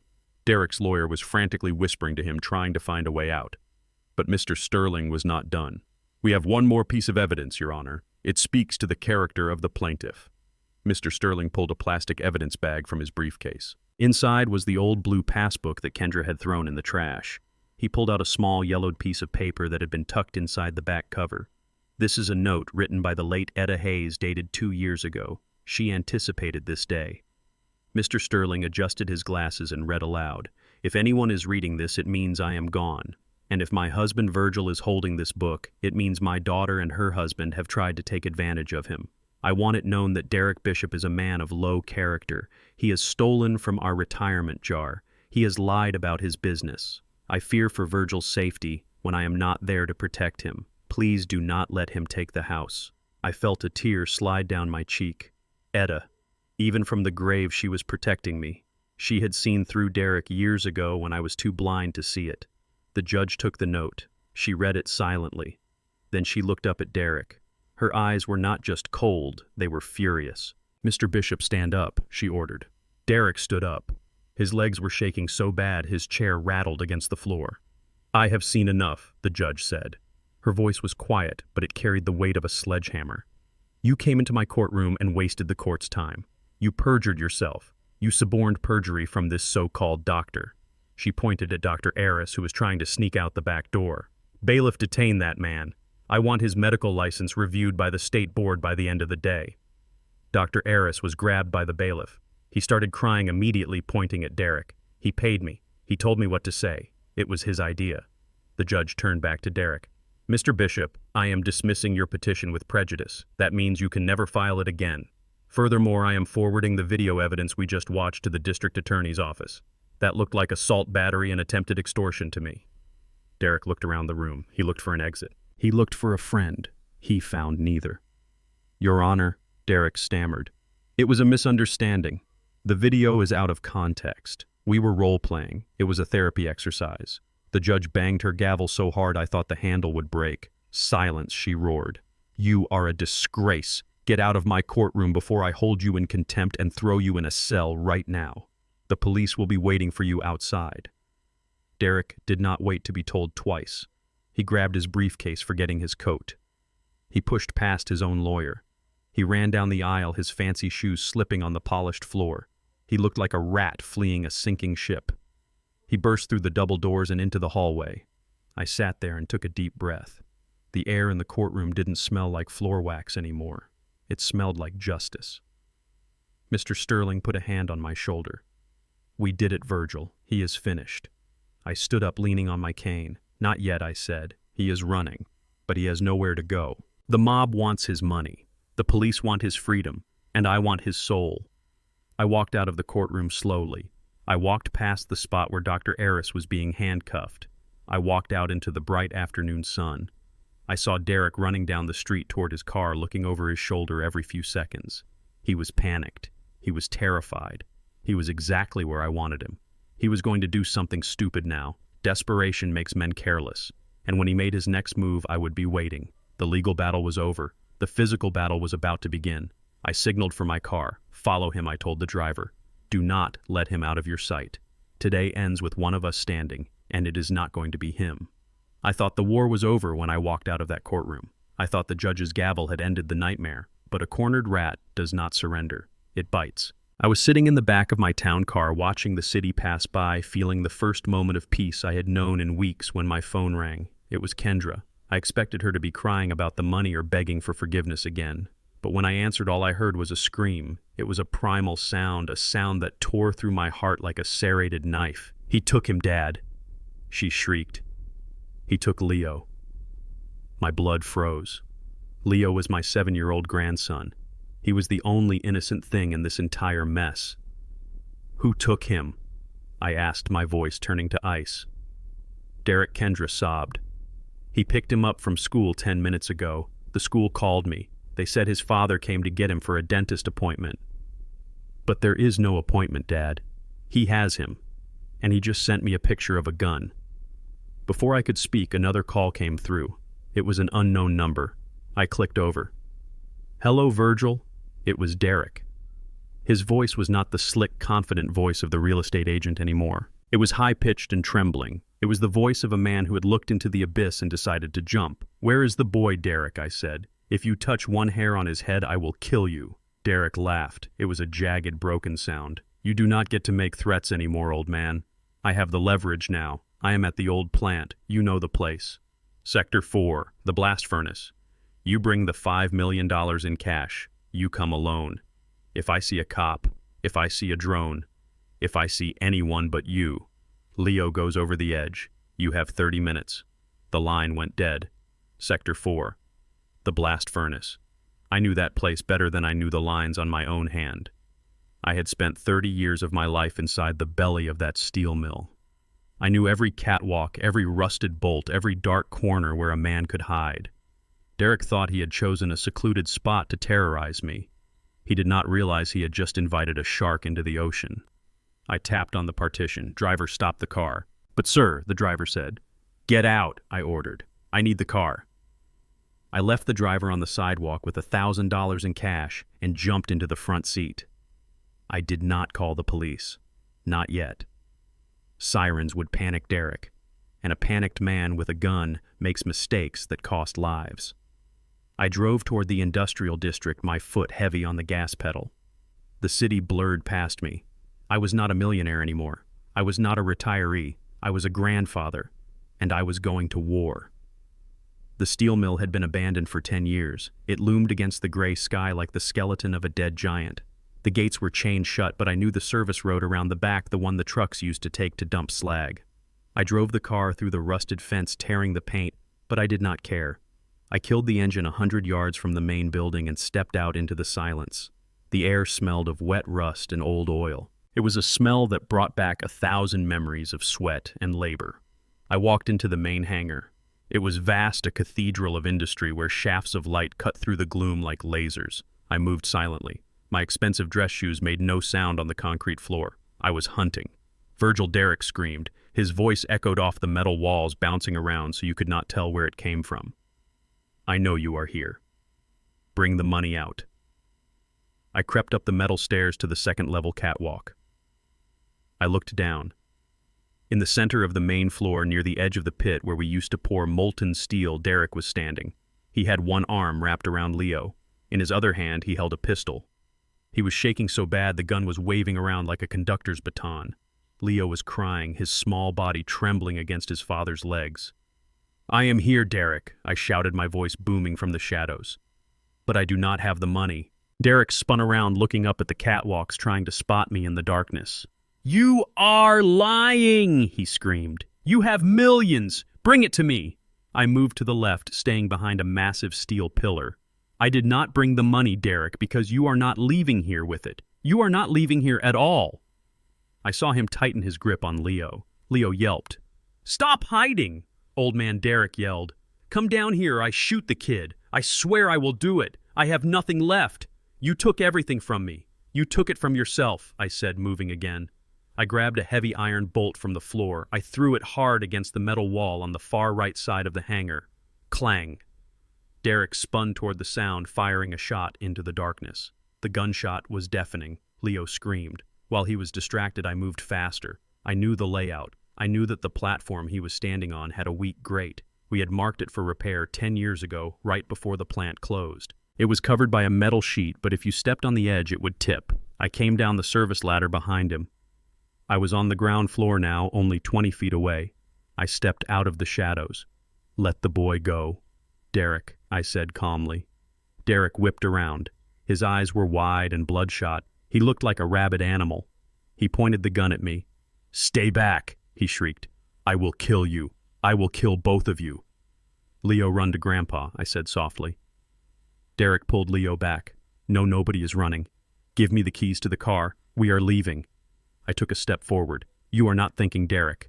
Look at where you are standing. This is my house. I built this floor. I poured this concrete. You are just a tourist here." "Shut up," Derrick yelled, stepping back. He was inching closer to the edge of the pit, closer to the weak grate. "I am giving you one chance," I said, my muscles tensing. "Let him go." Derrick laughed a manic sound. "You are an old man, Virgil. What are you going to do? Hit me with your cane. I have a gun. I have the power." He took another step back. His heel hit the edge of the metal sheet covering the hole. Now I yelled. I did not run at him. I kicked the release lever of the crane counterweight next to me.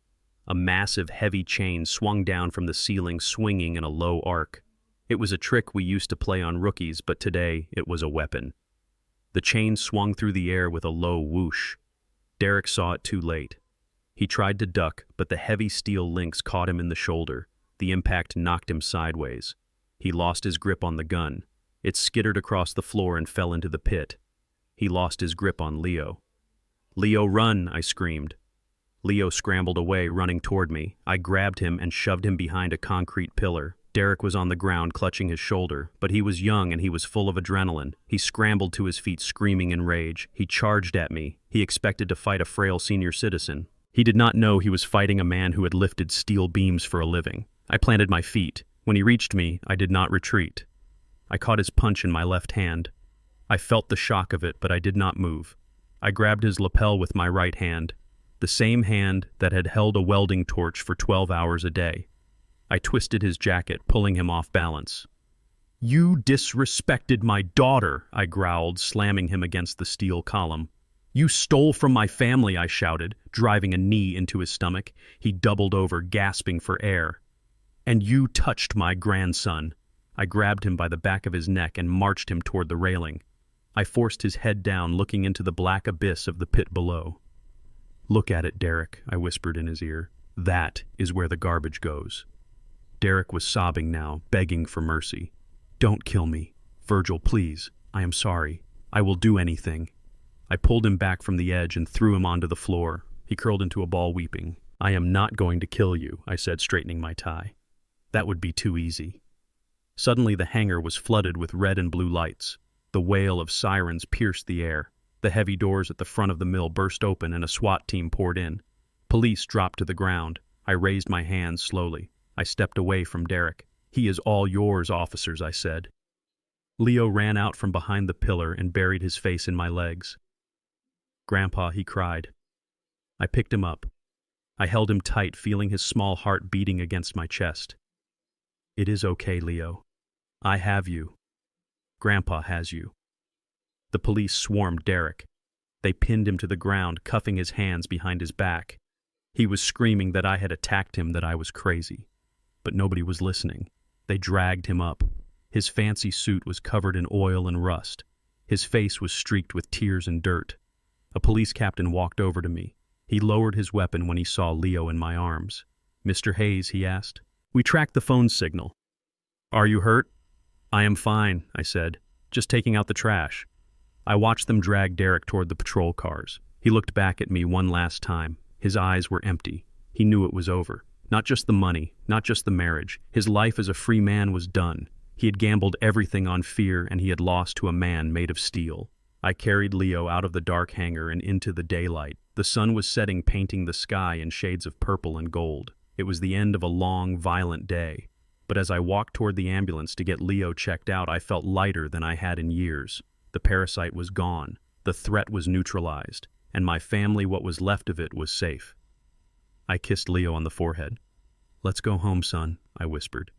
It is finally over. The police station was a carnival of misery, fluorescent lights buzzing overhead like trapped flies, and the smell of stale coffee mixing with the sharp tang of fear. I sat on a hard plastic bench holding a cup of lukewarm water, watching officers process the night's catch. Derek was already in a holding cell screaming for a lawyer who would not come. But I was not there for Derek. I was there for the woman sitting in the interview room, huddled under a thin gray blanket. My daughter, Kendra. When the detective opened the door and let me in, Kendra looked up. Her mascara was running down her face in black rivers, and her expensive dress was torn at the hem. She looked small. She looked like the little girl who used to scrape her knee and come running to me for a Band-Aid. For a second, my heart softened. It is a father's curse to love his child even when he hates who they have become. But then she spoke. Daddy, she cried, jumping up from the metal chair. Thank God you are here. You have to get me out of here. It smells like bleach and sweat. I cannot breathe. She reached for me, but I took a step back. I did not offer her a hug. I offered her silence. Daddy, please, she continued, her voice rising in pitch. You know I had nothing to do with this. It was all Derek. He is crazy. I told you he was crazy. When he took Leo, I tried to stop him. I really did. But he had a gun. What was I supposed to do? I am a victim here too. I looked at her hands. They were trembling. Not from fear, I realized, but from withdrawal. Withdrawal from the power and control she thought she had. You are a victim, I asked, my voice flat. Yes, she nodded eagerly, wiping her nose with the back of her hand. He forced me to sign those papers at the office. He forced me to throw away your passbook. He terrified me, Daddy. I was a battered wife. You have to tell the police that. You have to tell them I was a hostage in my own home. And please pay the bail. They set it at $50,000. I know you have it. Just write the check and we can go get Leo and go to a hotel. We can start over. Just you, me, and Leo. She smiled then. It was a weak, tentative smile, but behind it I saw the gears turning. She was already planning the next move. She was already spending the money she thought I would give her to comfort her trauma. And Daddy, she added, lowering her voice. Since Derek is going away for a long time, I will need access to the trust immediately. For Leo, of course. He needs therapy. He needs private school. We need a safe house, away from the press. You understand, right? There it was. The money. It always came back to the money. She had not asked if I was hurt. She had not asked how Leo was doing right now. She asked for a check. I reached into my jacket pocket. I did not pull out a checkbook. I pulled out a folded document. It was the same document Mr. Sterling had read in court, but this was the full version. The version Etta had agonized over in her final days. "Sit down, Kendra," I said. She hesitated, but the look in my eyes gave her no choice. She sat down, pulling the blanket tighter around her shoulders. "I listened to you, Kendra," I said. "I listened to you blame your husband. I listened to you play the victim. And if I was just a senile old man, I might believe you. But I am not senile. And I have a memory." I unfolded the paper. "I remember when you were 16 and you stole money from your mother's purse to buy a designer bag. You blamed your friend. I remember when you crashed your car and blamed the other driver even though you were texting. You have spent your entire life blaming others for your wreckage. But this time, there is nobody left to blame." "Daddy, what are you doing?" she whispered. "I am reading you the final clause of the Etta Hayes Trust," I said. I put on my reading glasses. The room felt very small. Section 14, paragraph C, I read aloud. "In the event that my daughter Kendra Bishop is found to be complicit in any act of financial abuse, physical neglect, or emotional harm against her parents or her children, she shall be immediately and permanently removed as a beneficiary. Furthermore, if she fails to protect the family from external threats due to her own greed or negligence, she forfeits all claims to the estate." I looked up. Kendra was staring at me, her mouth open. "Complicit," she stammered. "I was not complicit. I told you Derek made me do it." I pulled out the digital recorder from my pocket. I placed it on the table between us. "Really?" I asked. "Because I have a recording of you in the supply closet. I have you saying, 'Sign it, Dad, and go die somewhere quiet.' That sounds like complicit to me. That sounds like you were the ringleader until the ship started sinking." Kendra's face went white. She stared at the recorder as if it were a bomb. "That was out of context," she shrieked. "I was stressed. I didn't mean it." "And then there is the matter of protection," I continued, ignoring her outburst. "You knew Derek was in debt to the mob. You knew he was dangerous. Yet you stayed. You stayed because you wanted the lifestyle. You put your son in danger because you wanted to drive a Mercedes. You failed to protect Leo, and that is the one thing Etta could never forgive." I folded the paper and put it back in my pocket. "So here is how it is going to be, Kendra. I am not posting your bail. You are going to stay in this cell until your arraignment. You are going to face charges for conspiracy and child endangerment. The district attorney has already heard the tapes." "No," she screamed, jumping up. "You cannot leave me here. I am your daughter." "And regarding the money," I said, standing up, "the trust is closed to you, forever. Not one dime. Not for a house, not for a car, not for a lawyer. The money goes to Leo. And since I am his legal guardian now, I will decide how it is spent. And I can promise you it will not be spent on you." Kendra lunged across the table. She grabbed my lapels. She was not crying anymore. Her face was twisted into a mask of pure, ugly rage. "It is my money," she screamed, shaking me. "It is mine. Mom wanted me to have it. You stole it, you old thief. Give it to me. I deserve it. I put up with you people for 30 years. I deserve a payoff." I looked at her hands clutching my suit. They were the hands of a stranger. I carefully peeled her fingers off one by one. "You do not deserve a payoff," I said, my voice calm and final. "You deserve a reality check." I turned and walked toward the heavy steel door. "Daddy, wait!" she yelled, her voice breaking. "I am sorry. I love you. Please come back." I stopped with my hand on the doorknob. I looked back at her. She was standing in the center of the room, wild-eyed and panting. "You do not love me, Kendra," I said. "You love my wallet. And now that it is closed, you have nothing left to say to me." I opened the door. "Daddy!" she shrieked, the sound echoing down the hallway. "You cannot do this. I will sue you. I will tell everyone. I hate you.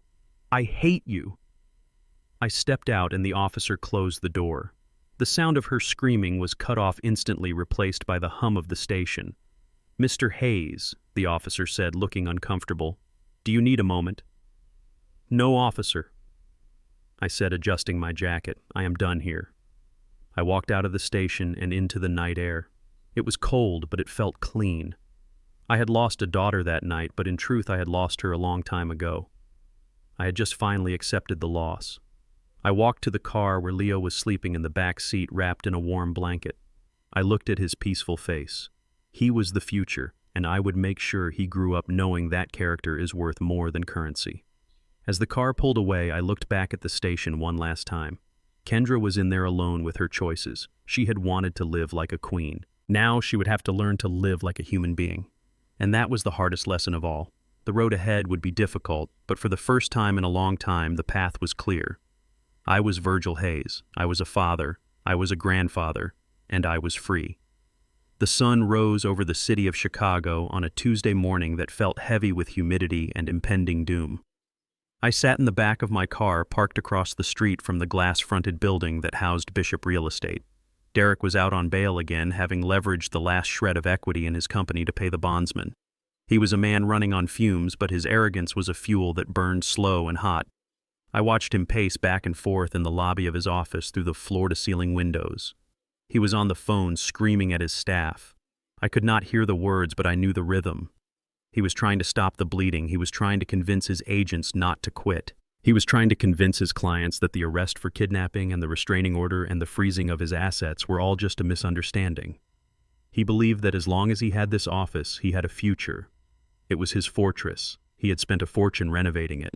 Marble floors, mahogany desks, a reception area that looked like a five-star hotel.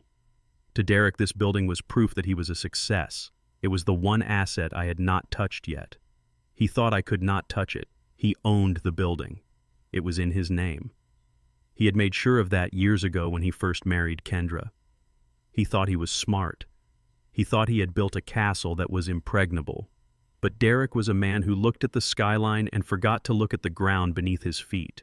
He forgot that a castle is useless if you cut off the bridge, and I was about to blow up the bridge. I picked up the heavy file sitting on the seat next to me. It was the last secret Etta had left me. The one she had hidden in the very back of the passbook tucked behind a flap of leather I had almost missed. It was a deed. Not for a house. Not for a stock portfolio. But for a patch of asphalt. Specifically, the 20,000 square feet of asphalt that surrounded Derek's building. The parking lot. I stepped out of the car. The heat of the pavement radiated through the soles of my shoes. It was a familiar heat. The heat of the city summer. I walked across the street. I did not walk with a limp today. I walked with the steady gait of a foreman walking onto a job site. I walked right past the fancy sign that said client parking only. I walked right past the reserved space for Derek Bishop, president. I stopped at the front door. I did not go inside. I just stood there and waited. Derek saw me. He dropped his phone. He ran to the door, pushing it open so hard it nearly cracked against the stopper. "What do you want now, Virgil?" he screamed. "You cannot be here. I have a restraining order against you. You are harassing me. This is my place of business. Get off my property." I looked at him. He looked terrible. His eyes were sunken. His expensive suit was wrinkled. He looked like a man who had not slept in days because the demons were too loud. "I am not on your property, Derek," I said calmly. "I am standing on the sidewalk. That is public property. But I am looking at your parking lot. It is a nice lot, freshly paved, good lines." Derek looked confused. "What are you talking about? Are you crazy? Get out of here before I call the cops again." I reached into my jacket and pulled out a folded piece of paper. It was a copy of a lease agreement dated 30 years ago. "You know, Derek," I said, "Etta was a visionary. When she bought land, she bought strategic land. She bought the land this office sits on back when it was a junkyard. And when you bought the building 5 years ago, you were so arrogant you didn't even check who owned the land around it. You just signed the lease transfer for the parking lot, assuming it was part of the deal." Derek grabbed the paper from my hand. He scanned it frantically. His hand started to shake. "This says the lease is for 30 years, he stammered. "So what? I pay the rent. It is automatic." "Look at the date, Derek," I said, pointing to the bottom of the page. He looked. June 15th. "That was yesterday," I said. "The lease expired at midnight last night." Derek looked up. His face was gray. "So I will renew it. I will pay you double. I will write a check right now." I shook my head slowly. "No, I do not think so. You see, I have other plans for this land. I have always wanted a community garden, or maybe just a pile of dirt. Anything is better than a parking lot for a criminal enterprise. You cannot do this, Derek shrieked. My clients need to park here. My agents need to park here. If there is no parking, there is no business. This is the only entrance. The back is blocked by the alley. I smiled. It was not a happy smile. It was the smile of a judge delivering a sentence. You should have thought about that before you threw my passbook in the trash. You should have thought about that before you kidnapped my grandson. You built your kingdom on my land, Derek. And now I am taking the land back. I turned and signaled to the corner. A low rumble filled the air. It grew louder and louder until the ground beneath our feet began to vibrate. Derek turned around. Rounding the corner were 3 massive yellow bulldozers and a crew of men with jackhammers. They were loud, they were dirty, they were beautiful, they were the cavalry. What is that? Derek screamed over the noise of the engines. That is the eviction notice, I yelled back. The machines rolled onto the lot. They did not wait. The foreman looked at me and I gave him a thumbs up. The first jackhammer hit the asphalt with a deafening crack. Derek ran toward them, waving his arms. Stop! Stop it! You are destroying my business. The workers ignored him. They were paid by the hour, and they were paid by me. The first bulldozer dropped its blade and tore into the pristine blacktop of Derek's reserved parking space. It ripped up the asphalt like it was tissue paper. The sound of tearing pavement was the sweetest music I had ever heard. Clients inside the office were looking out the windows in horror. They saw the chaos. They saw the dust rising in thick clouds. They saw their cars being blocked in or threatened by the destruction. They started running out of the building. What is going on? One woman shouted, clutching her purse. Is the building coming down? No, ma'am, I said, tipping my hat. Just the parking lot. The owner of this business forgot to pay his rent. I would move your car if I were you. We are digging a trench across the entrance in about 5 minutes. The panic was instant. Clients and agents scrambled to their cars, honking horns, yelling at each other, trying to escape before the bulldozers blocked the exit. It was a stampede.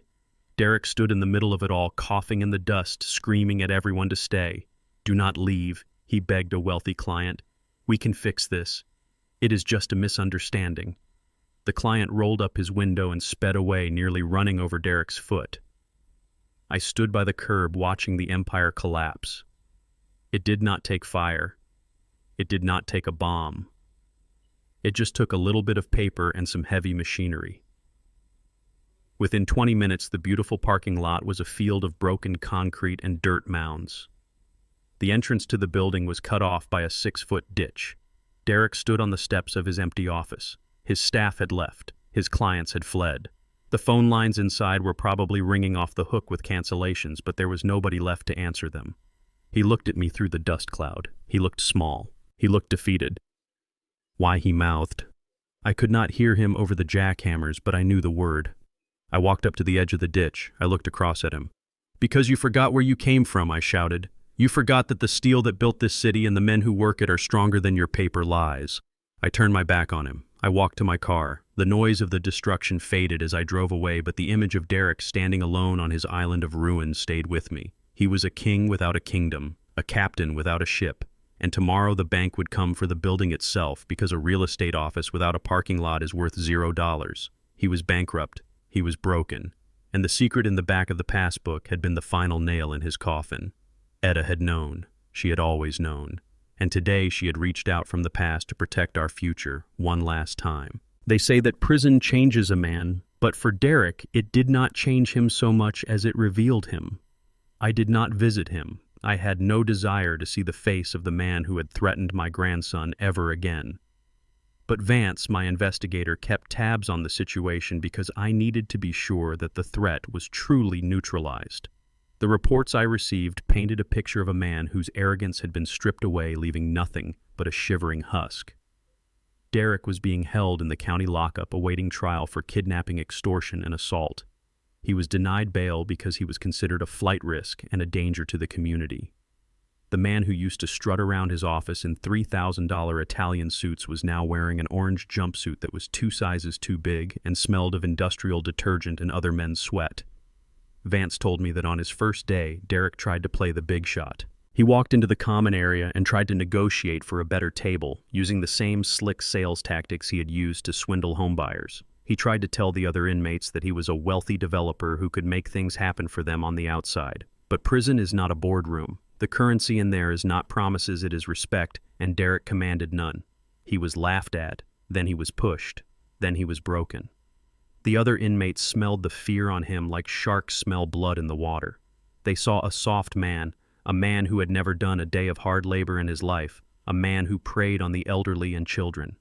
Even criminals have a code, and hurting a child is the ultimate violation of that code. Derek found himself at the bottom of the food chain. He spent his nights huddled in his bunk, terrified to close his eyes, listening to the screams and the clanging of bars that echoed through the concrete block. He lost weight. His hair began to fall out from the stress. The smooth-talking predator who had threatened to throw my grandson into a blast furnace was now the one praying for mercy every time the cell door opened. I felt no pity for him. Every time I looked at Leo playing safely in my garden, I remembered the gun in Derek's hand. Justice is not always a gavel banging in a courtroom. Sometimes justice is a mirror. Derek was finally forced to look at himself in the mirror of that steel cell, and for the first time he could not look away from the monster staring back. He had wanted to be a king. Now he was just a number. Inmate 8940. And that number was all he would be for the next 15 years. While Derek rotted in a cage of steel, Kendra was trapped in a prison of her own making. The trust fund was closed. The credit cards were canceled. The luxury apartment was repossessed. She had been released on her own recognizance pending trial, but she had nowhere to go. Her high society friends, the ones she had spent thousands of dollars impressing, stopped answering her calls the moment the news broke. She was toxic. She was destitute. And for the first time in her life, she had to work. She found a job at a diner on the outskirts of the city. It was a place with sticky floors and fluorescent lights that buzzed like angry hornets. It was the kind of place she used to mock. I went there once not to humiliate her, but to see if there was any humility in her. I sat in a car across the street and watched through the window. She was wearing a uniform that was stained with grease. Her hair, which used to be perfectly coiffed, was pulled back in a messy bun. She looked 10 years older than she was. I watched her rush from table to table carrying heavy trays of food. Her feet were swollen. She was not wearing designer heels anymore. She was wearing cheap sneakers that had seen better days. I saw her approach a booth where a group of teenagers were sitting. They were loud and rude. Kendra placed the glasses of ice water on the table and her hand shook. She spilled a little water on the table. "Hey, watch it!" one of the boys yelled. He stood up and pointed a finger in her face. "Are you stupid or something? Look what you did. You got my phone wet." I watched Kendra freeze. I saw the old anger flash in her eyes. I saw her mouth open, ready to scream, "Do you know who I am?" like she used to scream at me. But then she stopped. She realized she was nobody. She realized she needed this job to pay for the motel room she was living in. She swallowed her pride. It must have tasted like ash. "I am sorry, sir," she whispered, keeping her head down. "I will get a rag." She wiped the table while the teenagers laughed at her and called her clumsy. It was the exact same scene she had put me through 100 times. She used to yell at me for spilling crumbs. She used to yell at waiters for bringing the wrong wine. Now she was on the receiving end of the abuse. The universe has a way of balancing the scales. She was learning the value of $1 the hard way. She was working an hour to earn what she used to spend on a latte. It was a cruel lesson, but it was the only one that would ever stick. She looked up, and for a second I thought she saw me across the street. Her eyes were hollow. There was no light in them, only exhaustion. I drove away. I could not save her from this. She had to save herself, and I was not sure she had the strength to do it. The final blow to their empire of lies came 2 weeks later in family court. The state had filed a motion to remove Leo from Kendra's custody permanently. It was not just because of the kidnapping incident with Derek. It was because in the aftermath, Kendra had fallen apart.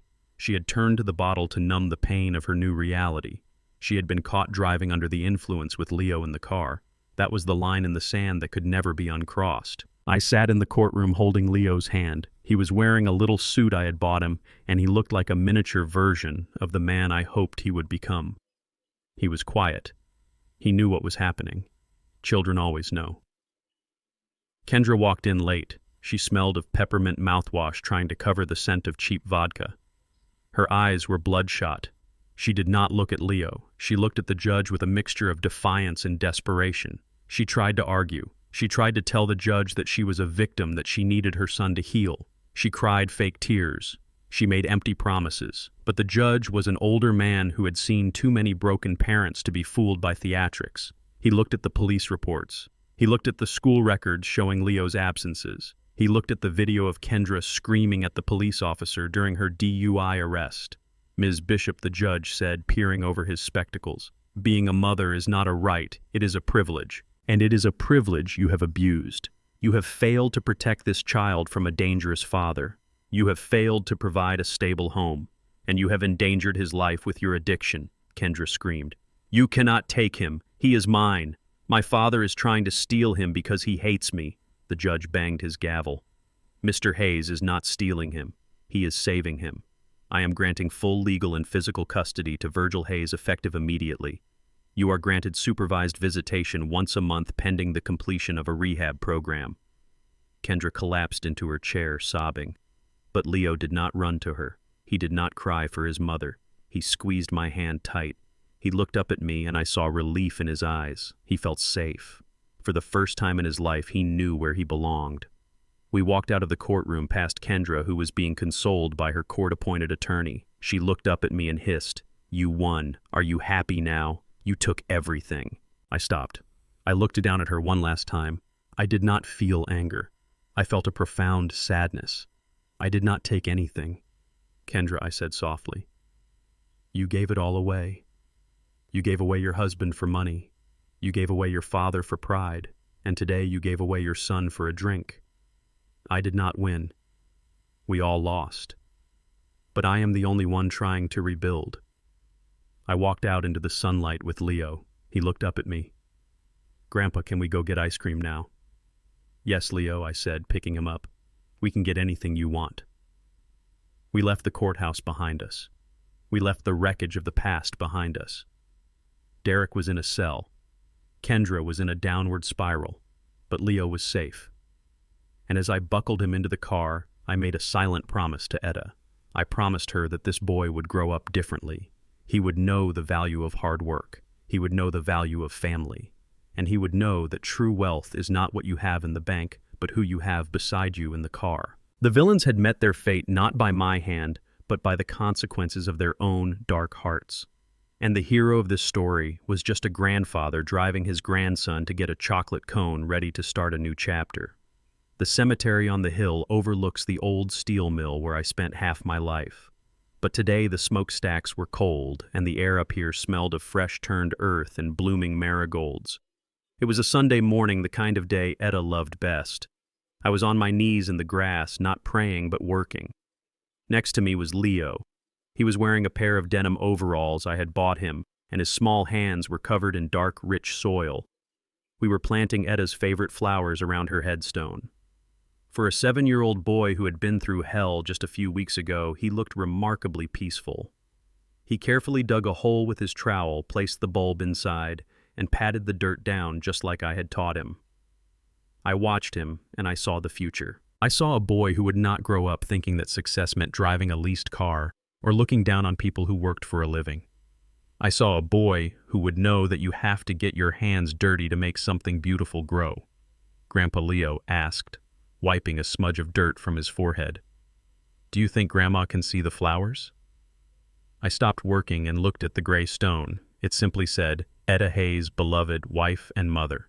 I reached out and traced the letters with my rough thumb. "I think she can, Leo," I said. "I think she is sitting right here on this bench watching us, and I think she is smiling because she finally got the weeds out of her garden." I did not tell him that the weeds I was talking about were his parents. He was too young to understand the complexity of betrayal, but he was old enough to know the safety of love. We finished planting the last of the marigolds. I stood up, my knees popping, and brushed the dirt from my pants. I reached into my pocket and pulled out the old blue passbook. It was tattered and the cover was bent from where Kendra had thrown it in the trash. It was empty now. The money had been moved to a secure trust for Leo's education and the park we were building in the city. But the book itself was still heavy. I placed the book on top of the headstone. The wind ruffled its pages. "You were right, Etta," I whispered. "It was junk to them, but it was everything to us. You set a trap to catch a wolf and you caught two. Rest easy, old girl. The house is clean. Leo took my hand. His grip was strong. Are we going to get ice cream now, Grandpa? He asked. I squeezed his hand back. Yes, we are. And then we are going to the library. You have a lot of reading to do if you want to run a foundation one day. We walked down the hill, leaving the passbook behind. It belonged to Etta. It was her final testament. A testament that said value is not found in a bank account, but in the heart of the person holding the book. As I drove away from the cemetery with Leo humming a song in the passenger seat, I began to think about the nature of wealth. For 68 years, I thought I was a poor man. I thought that because I packed a lunch pail and wore steel toe boots, I was somehow less than the men in the suits who ran the mill. I thought Derek and Kendra were the successful ones because they knew which fork to use at a fancy dinner and vacationed in places I could not pronounce. But I was wrong. Poverty is not a lack of money. Poverty is a lack of character. Derek and Kendra were the poorest people I had ever met. They were spiritually bankrupt long before they were financially bankrupt. They looked at a passbook with $50 and saw trash. They could not see the discipline it took to save that $50. They could not see the vision it took to invest it. They only saw the surface. That was their fatal flaw. They lived their entire lives on the surface, skating on thin ice and pretending it was solid ground. When the ice broke, they had no depth to save them. I looked at Leo. He was happy with a chocolate ice cream cone. He did not need a Porsche. He did not need a mansion. He needed safety. He needed truth. He needed to know that the person taking care of him would not sell him out for a quick payday. That is what Etta left us. She did not just leave us $18 million. That money is just paper. It can burn. It can be stolen. It can lose value. What she really left us was the truth. The money was just the spotlight she used to shine on the lies my family had been telling for years. It hurts to cut off your own flesh and blood. Do not let anyone tell you it feels good. It feels like amputating a limb. Kendra is my daughter. I remember holding her when she was a baby. I remember teaching her to ride a bike. But the Kendra I loved died a long time ago. She was replaced by a stranger who saw me as an ATM machine and her son as a bargaining chip. I had to mourn the daughter I wanted so I could protect the grandson I have. Money is a tool, like a hammer. You can use a hammer to build a house, or you can use it to break a window. Derek and Kendra tried to break the window to steal what was inside. I am using the hammer to build a fortress around this boy. That is the difference. That is the legacy. The steel mill is gone. The house is sold. But the name Hayes will mean something again. It will mean integrity. And that is worth more than any trust fund. Now I turn to you, my friends, watching this story from the safety of your homes. I have told you everything. I have laid bare the ugly truth of my family and the extreme measures I took to protect what was mine. Some of you might think I was too harsh. You might look at Kendra working in a diner and say that a father should always forgive. You might look at Derek in a prison cell and say that 15 years is too long for a man who was just desperate and greedy. You might say that blood is thicker than water and I should have bailed them out one last time. But I ask you this: what is the price of your dignity? How much abuse should you take before you say enough? If someone threw your life's work in the garbage and told you to go die quietly, would you smile and write them a check? If someone held a gun to your grandchild, would you offer them mercy? I want to know what you would do. Would you have signed the papers and gone to the nursing home? Would you have let them sell the house and spend the money on sports cars while you rotted away? Or would you have fought back like I did? Would you have used the very trap they set for you to bring them down? Leave a comment below. Tell me if I am a villain or a protector. Tell me if you have ever had a Derek or a Kendra in your life. I read every single comment because your stories remind me that I am not alone in this fight. And if you believe that justice is worth fighting for, if you believe that the elderly deserve respect and that toxic family members deserve to be cut off, do me a favor. Hit that like button. Share this story with someone who needs to hear it. Subscribe to the channel so you never miss a story about the underdog winning. I am Virgil Hayes. I am a steel worker. I am a millionaire. But most importantly, I am a survivor. Thank you for listening. And remember, the next time you see something that looks like junk, take a closer look. It might just be the key to your freedom. Until next time, take care of yourselves and take care of the ones who truly love you. Through this journey, I learned that true legacy is not defined by the size of an estate, but by the strength of one's character. Etta and I spent a lifetime building a foundation of love, while Kendra and Derek spent theirs chasing the illusion of status. In the end, the $18 million was just a tool.